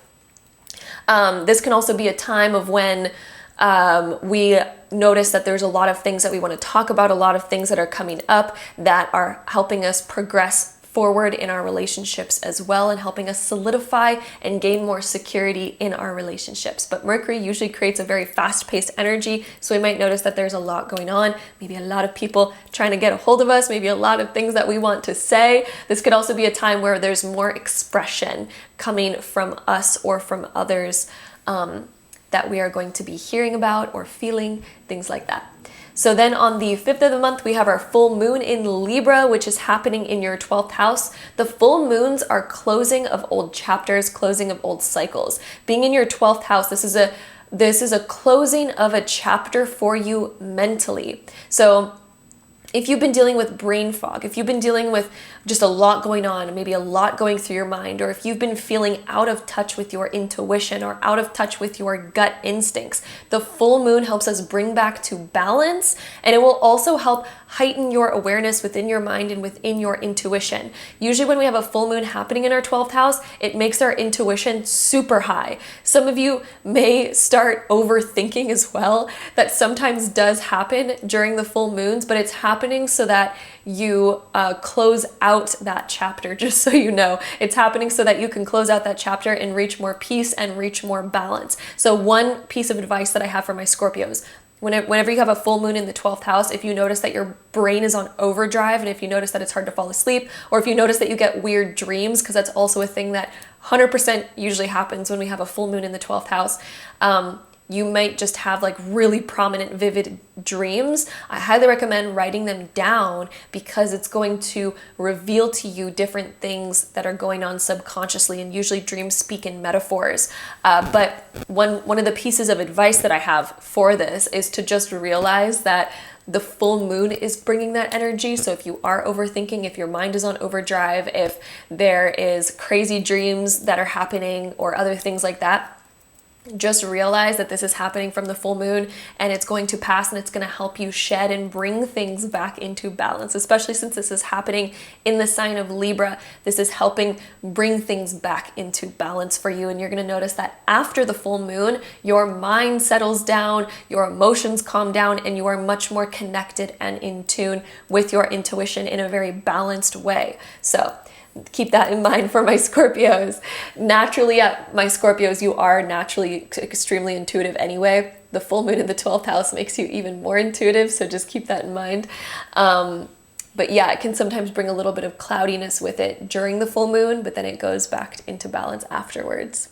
So yeah, shedding old things mentally that are no longer serving you around that time, and then things will fall right back into balance afterwards. Then on the 10th of the month, we have Venus moving into Gemini. This is going to be where it begins transiting your 8th house. Whenever Venus transits the 8th, it helps us transform different things within our confidence. So if you have been dealing with confidence issues, or if you've been feeling different things within your self-image, this helps us transform those in a positive way. This could be where we're transforming something about ourselves so that we can see ourselves in a better light. We can have more self-love coming up. This can also bring up times where we are going deeper into certain relationships. So we might get even deeper with somebody. This could be a time where somebody really opens up to us, or would we feel really like opening up to someone else, or vice versa. And it can create a much deeper connection. So you might notice that you get very deep with someone around this time. Maybe they're going to reveal to you deeper thoughts that they had. This could also be when somebody reveals deeper admiration or emotions towards you. So you may receive something from somebody, or somebody may open up to you in a deep way. You might be feeling things in a deep way around this time, so just keep that in mind, especially since Venus is in Gemini. This could definitely be when we receive a text message or a call, or somebody, you know, is hanging out with us and they're like, hey, so I've actually had this secret crush on you for a long time, or, you know, something else that's just deep, right? It's deeper, it has a lot of emotions to it, and different things like that. So Venus going through the 8th, and it starts on April 10th, and that transit will be going through the rest of April. So it starts on the 10th of the month, and it's going to go through the rest of the month of April and into the month of May. So you may be noticing that energy coming up anytime around the 10th, and then throughout the rest of the month. We're going to have that sort of energy happening. Then on the 11th of the month, we have the Sun conjunct Jupiter in the sign of Aries. This is happening in your 6th house. The Sun conjunct Jupiter is a very positive time. It is like fireworks. It is such a great, potent, abundant, and amazing kind of energy. And being in your 6th house, this is creating a highlight of abundance around getting things done, getting organized. This is around healing, also around your health. So my Scorpios, this is definitely bringing a good focus to your health. You may get good news around this time or discover information that's going to help you improve your health, or it's going to help you make progress towards other goals that you have. This can also be a time where things in your schedule just seem to be working out for you and you're like, oh wait, what? There's that. It can also be a blessing in your work as well, because the 6th house is also connected to career. So this could also be a time of great expansion or abundance or a new opportunity coming up within your career as well. So just know that, be aware of that. That transit is happening right on the 11th of the month. We may be feeling that energy up to 10 days prior or 10 days after that transit. This is really good luck and abundance around health, career, your schedule, your routine, all things like that. So great transit happening there for my Scorpios. Then on the 19th of the month, we have our new moon solar eclipse happening in your 6th house as well. The new moons are very powerful on their own. They indicate a new beginning. However, when it's also a solar eclipse type of new moon, it is very potent, like 10 times more powerful than a regular new moon. So it's very strong in its energy. This is again happening in your 6th house. So there's a new chapter for you that you're going to begin within your health, within your schedule or routine, or within your career. So this is going to affect either of those areas or all of those areas. You could also find that you are improving your environment in some way to where you just feel better. Maybe you're improving your personal environment, so your actual body, your actual health, or your work is going to begin some sort of new chapter in that area. So very exciting stuff for my Scorpios. That energy is very potent right there.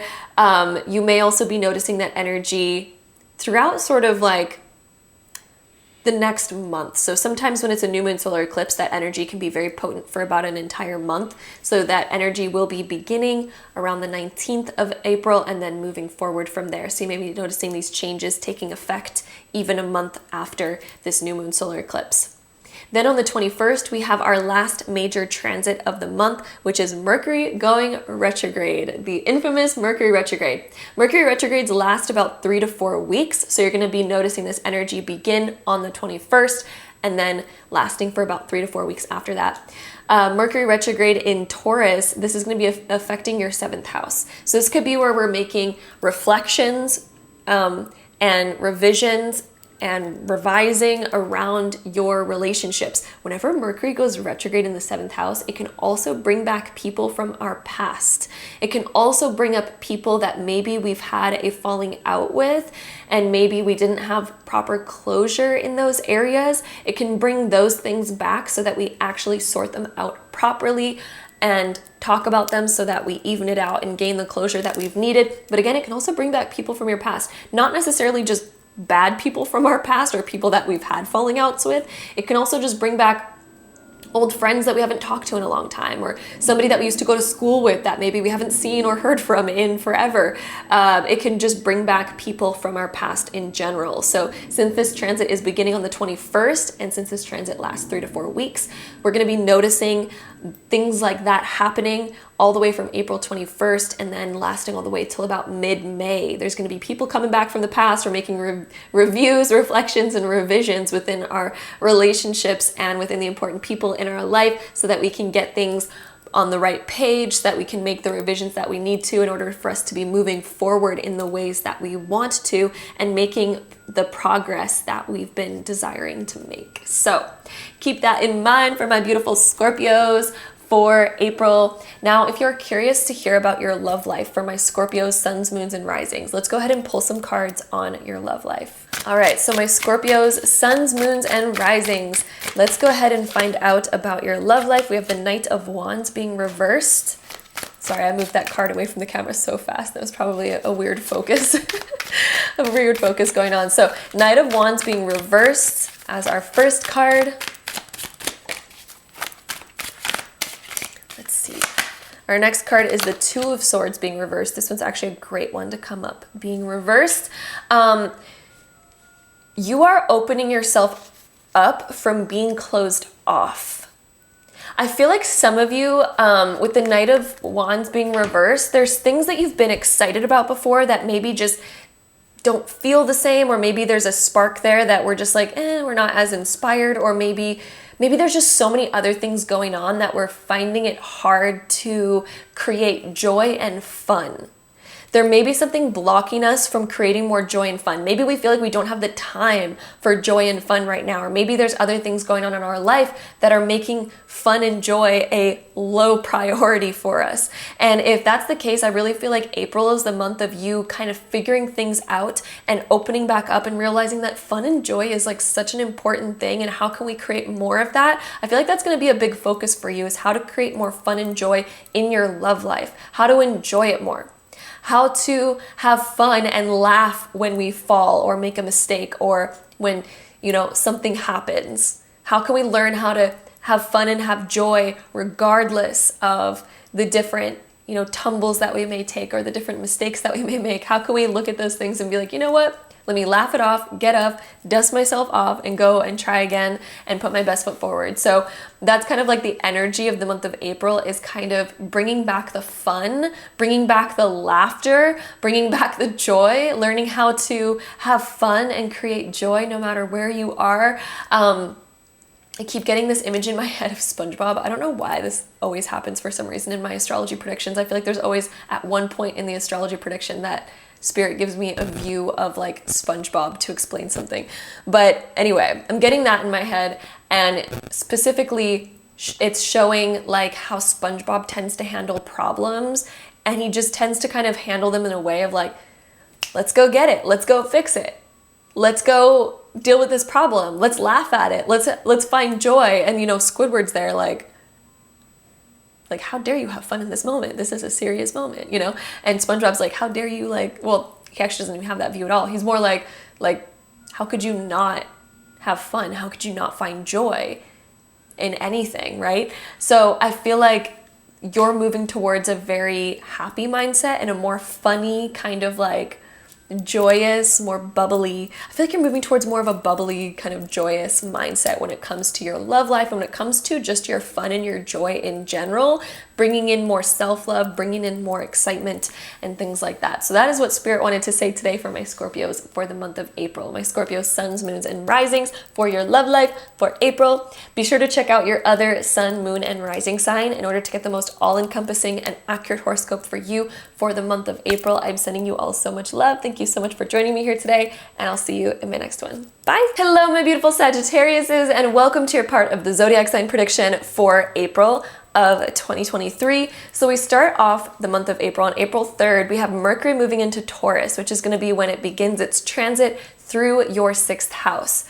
This is when we become very productive. Mercury transit the 6th is extremely productive. We find ourselves getting things done. We find that things are getting done really fast, really efficiently, really easily. It can also be a time where we're reorganizing our schedule or our timing with things. So we may feel like, ooh, now's a time that, you know what, I'm going to wake up at this time of the day and I'm going to get these things done first, then I'm going to do this, then I'm going to do this. It can also be a time where we're implementing a new thing into our schedule or routine. So we may be making time for something new and squeezing in time for that growth, for that learning, or for that new thing. This is also a time of sort of being really productive when it comes to all aspects of our life, when it comes to organizing things, getting things together, when it comes to our health, our fitness, and all things like that. We may be learning new things. New things may be coming up that help us reach bigger goals, that help us stay on track. The 6th house is definitely like staying on track. And Mercury is really helping us do that, because Mercury is the planet of like planning, thinking, moving forward, taking fast action, taking quick action, and things like that. So happening in your 6th house of health, routine, and career, and money, and environment, it's really helping you take progress in those areas and make big progress. So that is happening right on the 3rd of the month, and we're going to have this Mercury transit through the entire month of April. So you're going to notice a lot of productivity through April for my Sagittarius' suns, moons, and risings. Then on the 5th of the month, we have our full moon in Libra happening in your 11th house. The full moons close out old chapters, and being in your 11th house, this is closing out an old chapter of maybe what you were once doing, or you were once moving towards, or what you thought you were meant to be doing. So maybe we had a view of like, oh, I'm meant to be doing this, or I'm meant to be doing that. This can help you close out a chapter that's maybe no longer serving you, or maybe we're realizing that we need to revise it in some way. This could also be the closing of a chapter with other people that we know, or within our big purpose or within our friendships. So there may be a friendship that you're also like, maybe I don't vibe with those people as more, and maybe I vibe with these other people, or maybe I want to move towards friendships that are a bit more like this rather than like that. It can help us make those shifts and make those changes. And again, this is also about your bigger purpose. So you might be realizing like, I've been kind of moving towards this goal, and maybe I'm going to shift it a little bit towards something else so that you can be of better service, so that you feel like your purpose is being more fulfilled and more activated and things like that. Then on the 10th of the month, we have Venus moving into Gemini, which is going to be when Venus begins its transit through your 7th house. Venus transit the 7th is a beautiful time. This enhances friendships. It enhances relationships. Venus is the planet of love, beauty, and money, and the 7th house is the house of your deep, intimate relationships. So this is a great time of deepening connections, feeling things on a deeper level. There could be a lot of communication about what you desire or how you feel. Being in the zodiac sign of Gemini, this is definitely the expression of how you feel. There could be a connection that you're making with someone, whether that be platonic or romantic, or you may be making a deeper connection with somebody that you already know, and deepening that connection by talking about, deeper emotions that are very positive, that are very good. You may notice that you're getting a lot of compliments around this time and other things like that. And that transit is starting on April 10th and lasting through the rest of the month and into the month of May. So very positive time for my Sagittariuses with your relationships.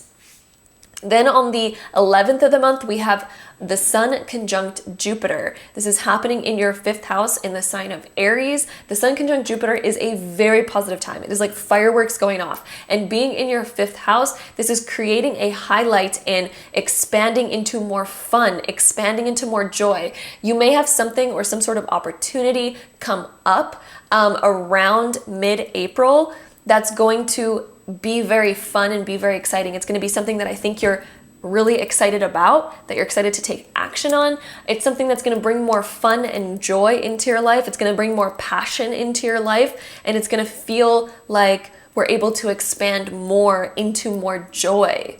So, and this is joy on a personal level, passion on a personal level. So it's going to bring in more of that. It can also enhance our dating life as well. So the 5th house does also include our dating life and our romantic life. So you may also notice expansion within that around mid-April as well.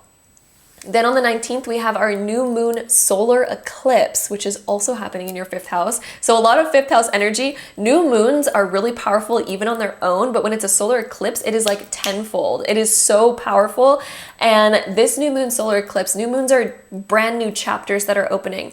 And since this is a solar eclipse, this is a very potently powerful time of starting a new cycle and a new chapter within your passions, within what you are excited about, within your dating life for some of you, within your romantic life. This is going to enhance things in a brand new way and help you open up new doors, help you open up new realms of awareness when it comes to how to create more fun in your life, how to create more passion, how to create more romance, how to create more love in your life. So there's a new chapter opening up for my Sagittariuses in that aspect. So that's very exciting. That's happening on the 19th of the month. Then on the 21st, we have our Mercury retrograde beginning, which is our last major transit of the month, the infamous Mercury retrograde. The retrogrades of Mercury last about 3 to 4 weeks since it's beginning on the 21st. This is going to be a retrograde that lasts until about mid-May.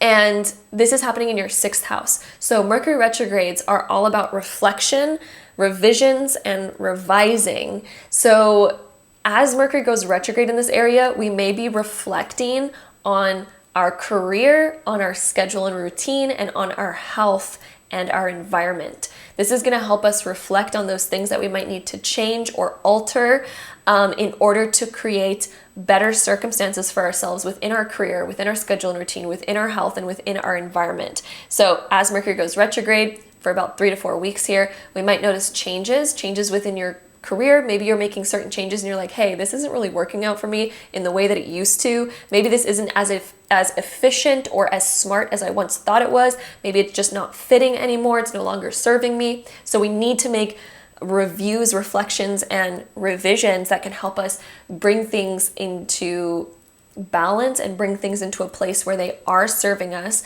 So again, there's going to be a lot of different changes that you may be making around that time within your career, your schedule, within your health, and within your environment for my beautiful Sagittariuses. So that is what we have for your astrology for the month of April. If you are curious now about your love life for my Sagittariuses, suns, moons, and risings, let's go ahead and pull some cards on your love life. Right, so Sagittariuses, suns, moons, and risings. Let's see what is going on in your love life for April. We have a lot of cards that just came out for you. Oh my goodness. We're just going to go with it. A lot of cards here though. Wow. Okay. So the first one that we have is the Death card, followed by the High Priestess card, which then we have the Lovers being reversed. That's interesting. These two came up for another group too. Then we have the Ten of Swords being reversed, and then we have the Five of Pentacles reversed, and then the Four of Wands upright. So those are our cards, just so you know. So let's discuss what all of this is. So Death, High Priestess, the Lovers. The Death is a transformation. So there's some sort of something that you are transforming in your love life where you're like, I don't want to continue that pattern anymore. I don't want to continue that cycle. It's coming from a place of healing. So my Sagittarius, you're going to be doing some healing when it comes to your love life, where you're ending old cycles and patterns, and it's going to really help you make positive changes in your future. I feel like there's something where with this High Priestess, there's this intuitive knowing that you have about something in your future. And I feel like you're making changes right now that are going to help you achieve more in your future. It's going to help you achieve more balance. It's going to help you let go of old fears, of past hurt. This is going to be something that helps you take on a mindset of things are improving, things are getting better, and you're constantly moving towards better. So there's definitely a message here of how you are transforming to where you expect better, and you know that better is coming, and you trust that you are making the right choices that are going to lead you towards better outcomes, that are going to lead you towards a better future. And this is something of trust and stability. Since we had the Four of Wands as the last card, this is moving you towards more security, to be able to trust more, to be able to know that you have such a solid foundation, and to know that you're in control of that security. You're in control of that foundation, and it is very solid. You're allowed to trust it. You're allowed to move into more expansion. You're allowed to take on the next phase of your life. You're allowed to celebrate. You're actually moving towards something that's worth celebrating, by the way, because the Four of Wands indicates celebration of some kind. So you're moving towards a celebration. You're moving towards something great, and you're making the changes right now in order to get there, in order to create that sense of confidence, in order to create better balance, and knowing that things are moving up. They're not just staying the same, and they're not moving backwards. They're moving forwards, and they're moving up. So that is what we have for my Sagittarius's April love life. So that is what the main sort of energies are going to be through the month of April for my Sagittarius's suns, moons, and risings for your love life. I'm sending you all so much love. Thank you so much for joining me here. Be sure to check out your other sun, moon, and rising sign to get the most all-encompassing and accurate horoscope for you for the month of April. I'm sending you all so much love, and I'll see you in my next one. Bye. Hello, my beautiful Capricorns, and welcome to your part of the zodiac sign prediction for the month of April of 2023. So we start off the month with Mercury moving into Taurus on the 3rd 3rd of the month. And this is when Mercury is going to begin its transit through your 5th house. Mercury, when it transits the 5th, is when we are moving through a lot of things that either we find exciting or they're fun, or they're different things where we are planning and thinking about how can we have more fun? How can we just like shift our mindset towards something that's more exciting, towards something that's more passionate? And this is where we are making those different changes, because Mercury rules the mind, and it also like indicates planning, figuring things out, doing learning, and being in your 5th house. This is the house of passion, of fun. It is also the house of children as well, so that may be relevant for some of my Capricorns. This is also your dating life, so you may notice that there's different plans when it comes to your dating life that are really exciting that maybe you're looking forward to, or there could be different conversations about what you just desire to do, or more planning when it comes to bringing in more fun events into your life, bringing more things in that you can really look forward to. This could also be a time where you're getting invitations for different events or different outings or different ways of having fun.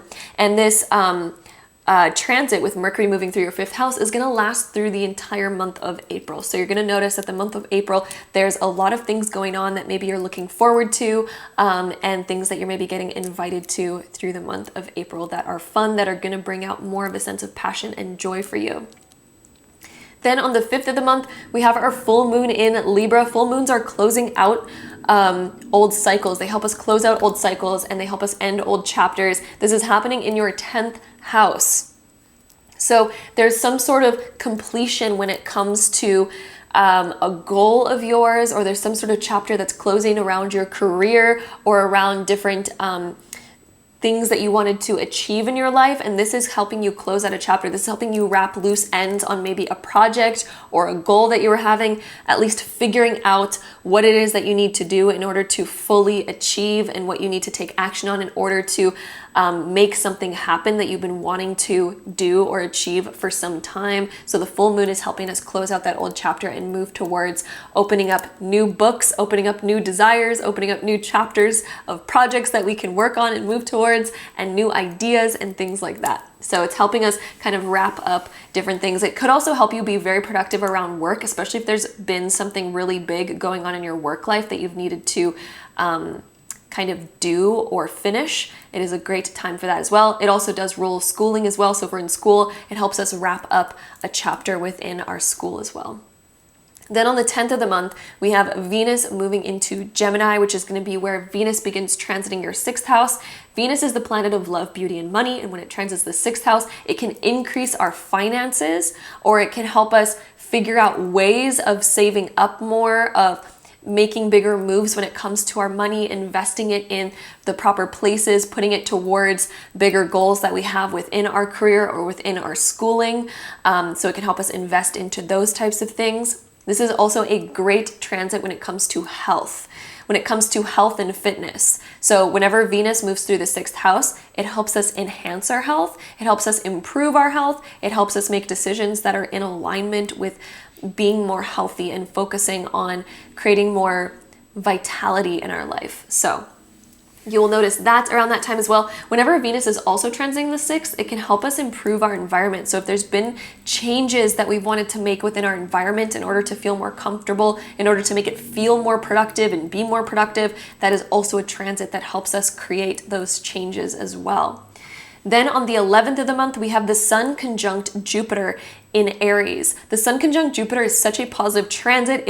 It creates fireworks, it creates sparks whenever this transit happens. And this is happening in your 4th house. The 4th house is our foundation. It is our family.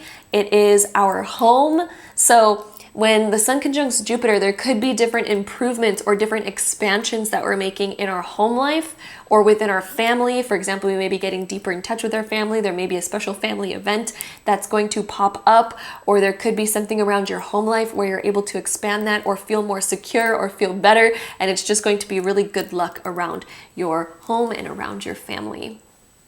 Then on the 19th, we have our new moon solar eclipse, which is such a prominent and big sort of event. So the new moons are super powerful on their own. However, when it is a solar eclipse, it is 10 times more powerful than a regular new moon. And this is happening also in your 4th house. So this is a new chapter opening within your home life or within your family life or within your sense of foundation or security. And this is a brand new beginning happening with that. There's something new that's going to be opening up, something new, an exciting new chapter or an exciting new dynamic when it comes to our home life, our foundation, and our family. So that is very exciting for my Capricorns. I'm really excited to see how that plays out for you and what sort of changes end up sort of birthing from that moment. Then on the 21st of the month, we have Mercury going retrograde. This is our last major transit of the month of April, and it's the infamous Mercury retrograde. Mercury retrogrades last about 3 to 4 weeks. So since this is happening on the 21st, this is going to be occurring until about mid-May. This Mercury retrograde is happening in your 5th house. So this is when we reflect, review, and revise. We may be reflecting on decisions when it comes to our children, if we have children. So there may be certain steps that we're taking back in order to improve, in order to revise and perfect certain things in that area of being a parent. If that's not relevant for you, this would deal with your passion, your fun, your joy, your dating life, and romance. So we may be reflecting on different things when it comes to those aspects of our life. We may be asking ourselves, is that really serving me anymore? Or is the way that I used to approach things or do things in the past, is that really, how I want them to still be? Or what do I need to reflect, review, and revise in order to improve that area, in order to create the circumstances that I want to create in that area, right? So Mercury retrograde is going to help us do that. This can also be a time, since the 5th house does deal with dating and our dating life, whenever Mercury goes retrograde, it can bring back people from our past. So we may have, different people that we've dated before all of a sudden want to reach out to us, or all of a sudden we run into them or connect with them for whatever reason. We may even have an inclination of like, oh, maybe I want to reach out to them or something. Things like that can happen around Mercury retrogrades, especially when they're in the 5th house or the 7th house or the 11th house. It can kind of create those past connections to really come back in. However, Mercury retrograde can bring back people from our past regardless of what house it's in, but usually when it's in a house that affects other people or deals with other people, it can really make it a lot more apparent. So since it's in your 5th house, it could bring back different people that we've had connections with in the past before, and maybe we're just going to bump into them, or maybe they're going to reach out, or maybe we're going to have some sort of feeling like we want to reach out to somebody in our past. So that could definitely be happening as well. And that again is going to be a transit that starts on the 21st and lasts until about mid-May.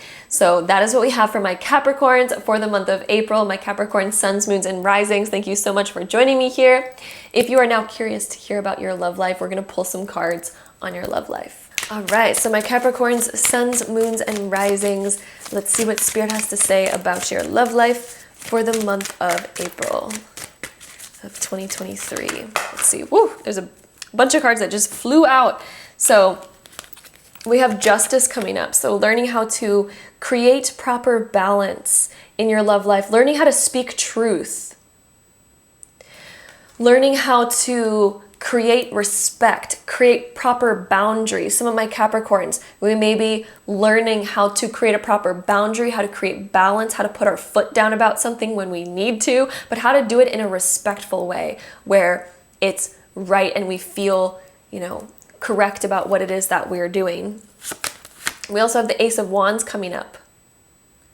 What is our passion? What do we want to create? What do we want to move towards? What are our ideas in our love life? How do we create more passion? I feel like some of you, this is going to come through creating better boundaries and better rules so that you feel more, comfortable with moving towards more passion, or that you feel like you can create your ultimate passion by creating proper rules and proper boundaries. Because a lot of the times we feel as if boundaries are going to hold us back from the most love. But one of the things that boundaries do is it creates a sense of security and a safe space for us to actually open up and be fully vulnerable. That's what boundaries really do. If we create healthy boundaries. Boundaries are different than putting up walls. Walls are very different than boundaries, and it's it's good to make that proper distinction so that we know, like, a boundary is a boundary. A wall is unhealthy. A boundary is healthy. So yeah, we also have the Two of Swords that came up for you. So where in our life are we going to be working on opening up our mind, opening up our feelings, opening up our thoughts in order to have proper conversations, in order to find more freedom in our love life, in order for us to feel more free and to feel comfortable being open. I also think there's going to be a lot of movement in your love life. There may be a lot of things moving forward, especially if it felt slow for some time. This is going to be a month where I think a lot of things are going to come up for my Capricorns on how to open up properly, how to create healthy boundaries, how to create healthy communication so that we can move forward and make big leaps and bounds. And we also have the Three of Wands. How can we get on the same page as other people? What do we need to communicate? How do we have proper conversations in order to get on the same page as someone else? So that is what we have for my Capricorns for your love life for the month of April. My Capricorn suns, moons, and risings. It looks like there's going to be a lot of growth and a lot of moving forward through communicating those boundaries, through being honest, through being open, through being vulnerable. Learning how to be vulnerable, but learning how to feel safe with being vulnerable is going to be a huge thing.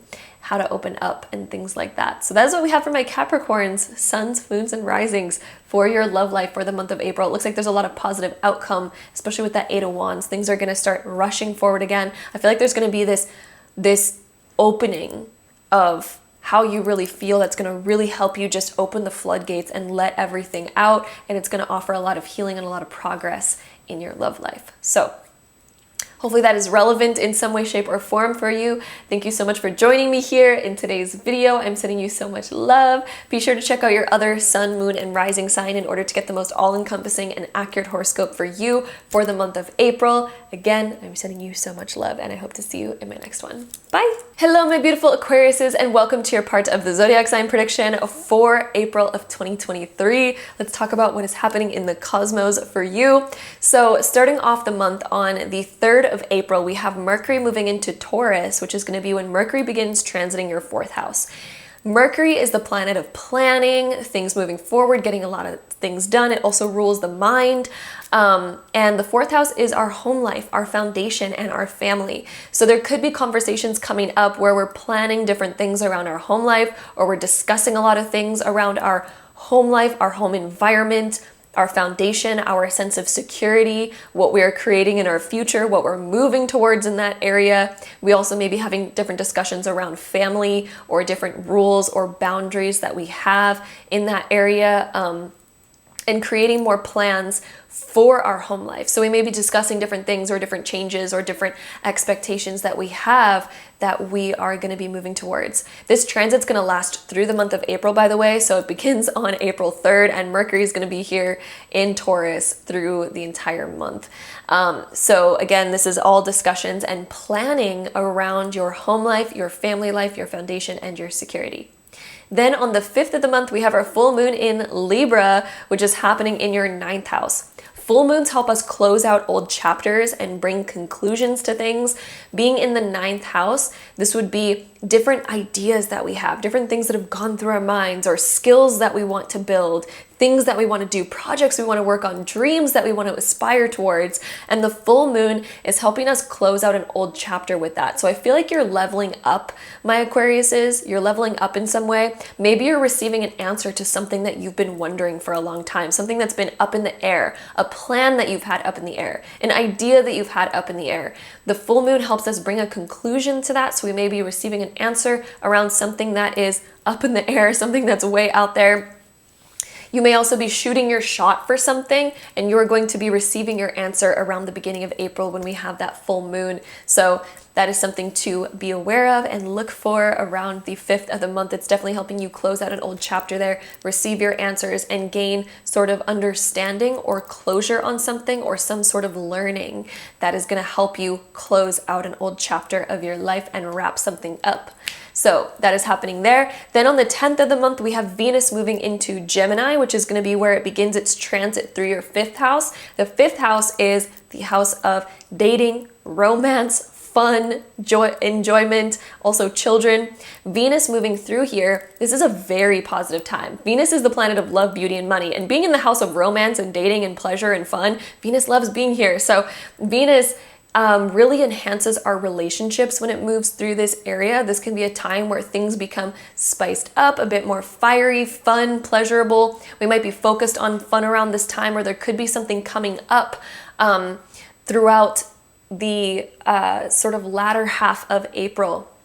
This transit begins on April 10th, but it's going to be lasting all the way into the month of May. So Venus is going to be transiting this area for you for quite some time, which just enhances romance. It enhances love. It enhances the spark. It enhances the fun that we have in our life. And being in the zodiac sign of Gemini, this really helps us just make plans, do things that are sort of out of the ordinary. It makes us a little bit more spontaneous and creates a level of excitement, especially intellectual excitement as well, and passionate excitement. So that is going to be happening and beginning on April 10th. So enjoy the rest of the month of April with that transit, because that's a very fun and beautiful one. Then on the 11th, we have the Sun conjunct Jupiter, which is happening in your third house. The Sun conjunct Jupiter is such a positive time. It is so like expansive and abundant, and it just creates a really powerful, good energy. Being in the third house, this could indicate that there's going to be abundance and expansion within the connections that you have, within the people that you know, within your learning, within discovering new things. The third house is like our mind, communication, other people that we know. It is like quick events that we have in our life, small road trips even, it can indicate that, and just sort of average everyday things that can turn into big things. So with this transit that we have happening, with this conjunction between the Sun and Jupiter, it's offering more expansion in who you know. You may make an important new connection around mid-April that's going to really prove to be beneficial in your future and to be very expansive in your future. There could also be a new plan or an opportunity or an event that may be happening, or maybe you hear about or get invited to, that's also going to be very important. So the Sun conjunct Jupiter does bring with it really positive new experiences. And being in your third house, it's new connections. It is new events, new opportunities, and things like that. It could also be new skills that you acquire or learn about as well. So that's going to happen mid-April. So be on the lookout for that. That one's going to be a really fun one. And then on the 19th, we have the new moon solar eclipse also happening in your third house. The new moons are extremely powerful. When it is a solar eclipse, however, it is even more extremely powerful. This is like the new moon on tenfold, right? So it just really enhances it. Being in your third house, this is a new chapter opening for you within your networking, within the people that you know. This is a new chapter opening within the regular events that you have, or a new chapter opening with a new skill that you've acquired, or a new endeavor that you're going to be pursuing. This could be a new endeavor that you're pursuing that requires a lot of mental learning or within communication. So there could be a new kind of cycle or a new opportunity that you're creating where it's going to really push you forward within communication, within networking, within who you know. And that cycle is beginning on April 19th. So there's a brand new chapter opening there. New opportunities are going to start flowing in over the next month for my Aquariuses. Then on the 21st, we have our last major transit of April, which is Mercury going retrograde, the infamous Mercury retrograde. Mercury retrogrades last about 3 to 4 weeks. So this transit's going to begin on the 21st and last until about mid-May. This is happening in your fourth house. So Mercury going retrograde here, this is where we reflect, review, and revise different things. So we might be reflecting on our home life, on our family life, or on our sense of security or foundation, and we're making the revisions that we need to, and we're going to be making those over the next 3 to 4 weeks beginning on April 21st. So there's going to be a lot of reviewing and revisions and reflecting that you're going to be doing around your home life, your foundation, your sense of security, and also your family life, that you are going to be shifting and changing around the 21st through this Mercury retrograde. It's going to help you create those shifts that you need to in order to actually let go of anything that's no longer serving you, so that you can move towards what it is that does serve you, so that you can move towards what does, what you do really want. So that's going to end us off for the month of April for my Aquariuses, and that's going to be basically what's happening in the cosmos for you. And if you're curious now to hear about your love life, we're going to pull some cards to find out a little bit more about your love life for the month of April for my Aquariuses, suns, moons, and risings. All right, so let's see what is happening for my Aquariuses, suns, moons, and risings for their love life in April. Let's see. For your love life in April. These two cards are really wanting to come out. We have Justice and the Sun, two major arcana cards right here. Justice and the Sun. These are two very positive cards, in fact. So Justice is an interesting one because Justice talks about positivity through honesty, through creating the proper boundaries, through creating fairness, through creating balance. So where are we needing to create more balance? The month of April for your love life for my Aquariuses is going to be about creating more balance, more equality, more fairness, opening up more honestly, having honest discussions that are going to help create more progression, more transparency, and more honesty in your love life. And it's going to really help you move forward. The Sun card coming up, there's something that's coming to light, something that's going to offer more understanding in your love life. I think there may be an important conversation that you may have with someone in your love life, either with your partner or somebody that you're interested in or something like this, where there's going to be a discussion that brings out more clarity, a realization. Even if you're single, this could be a deep reflection that you're doing that's going to bring more clarity for you on something that might be a little bit more confusing right now. So I do think you're getting on the same page, having important discussions that are going to lead towards figuring something out and having a very clear understanding about something. And it's going to bring more joy because the Sun is a very joyous card. So I feel like as this thing gets figured out, it's going to create like fun. It's going to create joy. It's going to bring more light into your love life. So keep that in mind for the month of April. That was for my Aquarius, suns, moons, and risings for your April love life. Be sure to check out your other sun, moon, and rising sign in order to get the most all-encompassing and accurate horoscope for you for the month of April. I'm sending you all so much love, and I hope to see you in my next video. Bye. Hello, my beautiful Pisces, and welcome to your part of the Zodiac sign prediction for April of 2023. So we start off the month of April. On April 3rd, we have Mercury moving into Taurus. This is going to be affecting your third house. So Taurus is going to begin its transit through your third house, and this transit's going to last through the entire month of April. Mercury is going to be transiting your third house. So when Mercury transits the third, it opens up new waves of communication. We may notice there's a lot of people that want to talk to us. We may notice that there's a lot of things that we feel like saying, or there's a lot of things that we feel like doing.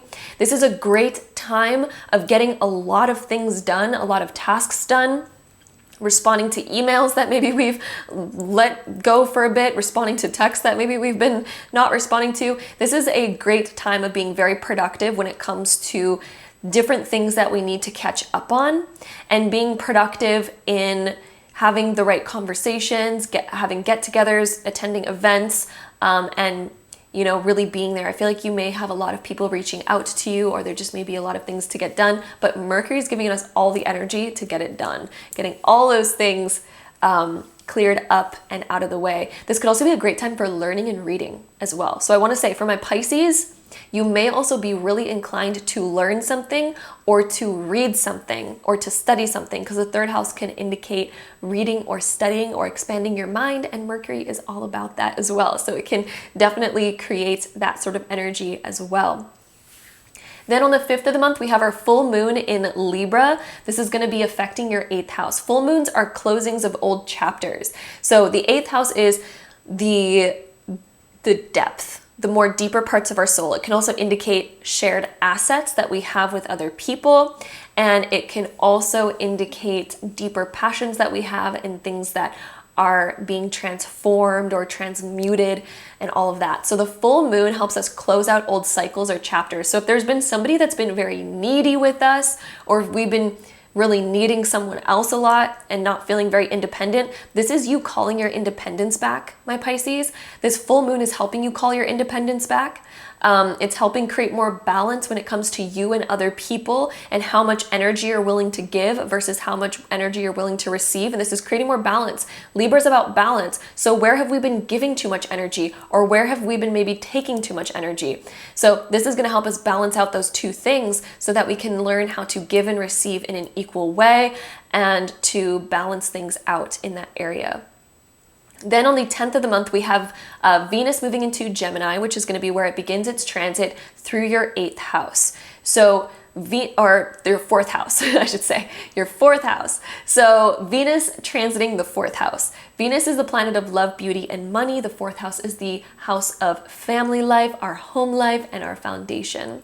This is going to be where we begin feeling more a little bit like a homebody. Sometimes Venus in the 4th house can create a little bit more of a homebody energy where we feel like recuperating ourselves, recuperating our soul, doing things that help us regenerate energy and create rejuvenation through our whole body. So you may be feeling that way around this time. You may also work on improving your home in some way or improving your feeling of comfort and security. So that transit's going to be beginning on April 10th and lasting all the way into the month of May. So this is going to be a great time of improving your comfort, improving your sense of security and wellness. It could also be a time where we're connecting with family on a deeper level as well, and that we are having great times and great connections over there. Then on the 11th of the month, we have the Sun conjunct Jupiter. This is a very powerful, beautiful transit. It's one of the best transits. The best transit I would say is when the Sun trines Jupiter. However, when it conjuncts Jupiter, it is still super, super, super good. And so this conjunction is happening in your 2nd house. This is going to create expansion within your material world and within your financial world. The 2nd house is your finances and your material abundance and your material possessions. With the Sun conjunct Jupiter, Jupiter is the planet of abundance and the planet of expansion. So there's some sort of expansion that's going to be created around your finances or around your material world that's going to happen. You may be blessed with something or given something, or maybe there's going to be something that you've been wanting to create for yourself, or a goal that you've had in this area that's going to be coming to fruition. So that is going to be happening around that time. Even if you don't notice it happening right away, this transit's happening on the 11th of the month. Sometimes the repercussions and the actual birth of the physical sort of manifestation of the energy of those planets, I hope that's making sense. The physical manifestation of the energy of what those planets are doing sometimes takes a little while to come into your life. So you may be noticing this over the next month. I just want to point that out. So the transit happens on April 11th, but you could notice it slightly sooner or slightly after that actual transit. So I do want to make that clear. Sometimes the physical manifestation does take a little bit of time to come to fruition of that transit, but being in the 2nd house, there will be a physical sort of increase. So some sort of abundance coming in, money or a material asset that you are going to be attaining. So that's very exciting for my Pisces. Then on the 19th of the month, we are going to have our new moon solar eclipse, which is also happening in your 2nd house. So this is very exciting. New moons are very exciting on their own. They create a very powerful new chapter kind of energy. But when it's a solar eclipse new moon, it enhances that energy tenfold. So it's a very powerful, very potent. And this new moon, it's opening up a new chapter in your 2nd house. So there may be a new chapter opening financially for you. There may be a new chapter opening in your material world. Maybe you're going to be working on something, creating something, investing your money somewhere new in order to create a new plan, in order to create more abundance in your future. But this transit is going to help you create more abundance in your future. So there's new things that are being implemented where they're going to pay off in your future, different changes, new chapters that are opening that are going to bring you more abundance, more security, and more material assets in your future. So that's very exciting for my Pisces. And then on the 21st of the month, we have our last major transit of the month, which is Mercury going retrograde, the infamous Mercury retrograde. Mercury retrogrades last about 3 to 4 weeks. This one's happening in the sign of Taurus, so this is happening again in your 3rd house. So Mercury went into Taurus earlier on in the month, and then it is going retrograde on the 21st. So you're going to notice the energies of Mercury retrograde for about 3 to 4 weeks. So it's going to lead us to mid-May. When Mercury retrograde happens in the 3rd house, this can be where we're reflecting, reviewing, and revising different things within our more like errands, within our communication, within the people that we know, especially the more casual people that we know. The 3rd house can also indicate that somebody from our past might be coming back into our life, or somebody that we've talked to before, all of a sudden we're going to be running into again, or we may see them again. The 3rd house usually indicates communication and can indicate social media. So we may be inclined to think about people from our past, or all of a sudden we're going to bump into them or hear from them. The 3rd house indicates usually more friendships or people that we aren't as super connected to, but it could also indicate like an ex from the past coming back and reaching out to us again, or just a friend that we used to know, or something like this. So again, this can happen anytime between April 21st all the way up until mid-May is when that energy is going to be the most potent. So we may be hearing from people from our past, or we may just be reflecting, reviewing, and revising on different plans that we have for our future, and making revisions in order to make our plans serve us better, in order to make our learning serve us better, in order to make our communication serve us better. Mercury retrograde in the 3rd house can also, I just want to mention, it can cause misunderstandings. So be very clear when you are communicating something to anybody, especially if you are signing a contract or doing anything around this time that requires clear and concise communication, because whenever Mercury retrograde happens in the 3rd house, it can create miscommunications and misunderstandings. So just be sure that you're communicating very clearly, and don't get upset over any misunderstandings that do happen. It's very normal during this time. It just helps us learn more about how to properly communicate, so we can be open to listening, receiving, and figuring out, what went wrong here? How can I sort this out? How can I bring this back into a stable place? And that is going to be what Mercury retrograde will be teaching us. It's going to be teaching my Pisces a lot about communication, and a lot about, taking things a little bit slower and not rushing through things. Read the fine print, read between the lines, and make sure that you have the correct information. Ask questions if you're ever confused about something, and gain clarity where you need clarity rather than assuming anything. That's what Mercury retrograde likes to teach us whenever it is happening in the 3rd house. So I just want to point that out for my Pisces. However, Mercury retrograde always has positive effects at the end of it, so it's always teaching us something, and it's always going to improve that area of our life afterwards. So that is what we have for my Pisces suns, moons, and risings for your astrology for the month of April. If you're curious to hear about your love life, let's go ahead and pull some cards on your love life. All right, so my Pisces suns, moons, and risings, let's see what is happening in your love life in the month of April. Pisces suns, moons, and risings. We have the Ace of Pentacles coming up reversed here. Ace of Pentacles reversed for your love life, and let's try to get at least one more card on this. Cool. We had 2 fallout cards. So we have the 7 of Cups upright, and then the Chariot. The Chariot is reversed there. So where are we confused about what we really want? So my Pisces, the Ace of Pentacles being reversed, 7 of Cups upright.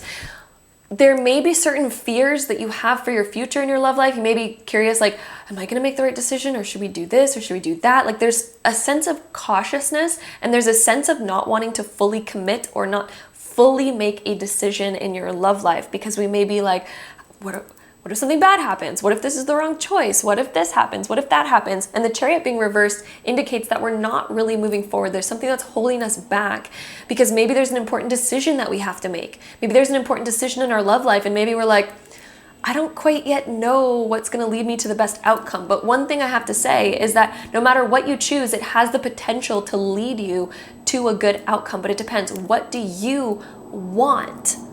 What do you mostly desire? And what is, in your current moment, what shows Where do you feel like you can create the most potential for that? Where do you feel like you could create the most potential? And sometimes it requires overcoming different fears that we have, overcoming different fears, and making a decision, because not moving forward, sometimes we need time to like think about things in a deeper way, which I think is what you're going to be doing through the month of April, is thinking about things in a deeper way of what do you really want, how do you create more balance, and that's a beautiful thing. But then there's going to come a time where we do have to make a decision, and we have to trust in ourselves that we can create the outcome that we desire, and that no matter what we choose, even if it requires revisions and revising along the way, we can still make things happen. Even if we reach challenges or obstacles, even if we have to, again, make changes or steer in another direction later on, we can still reach the outcome that we desire, and we can still get there. So that is just a little piece of advice that came through that reading, but it definitely looks like you're figuring something out, and you are learning how to learning more information in order to make an important decision, and also committing to a particular decision through the month of April. So that is what we have for my Pisces suns, moons, and rising. That's what came up for your love life for April, is learning how to move forward again and creating the circumstances so that you can comfortably move forward and be very confident in what you are moving forward in. So that is for my Pisces suns, moons, and risings for your love life for the month of April. Be sure to check out your other sun, moon, and rising signs to get the most all-encompassing and accurate horoscope for you for April. I'm sending you all so much love, and I hope to see you in my next video. Bye!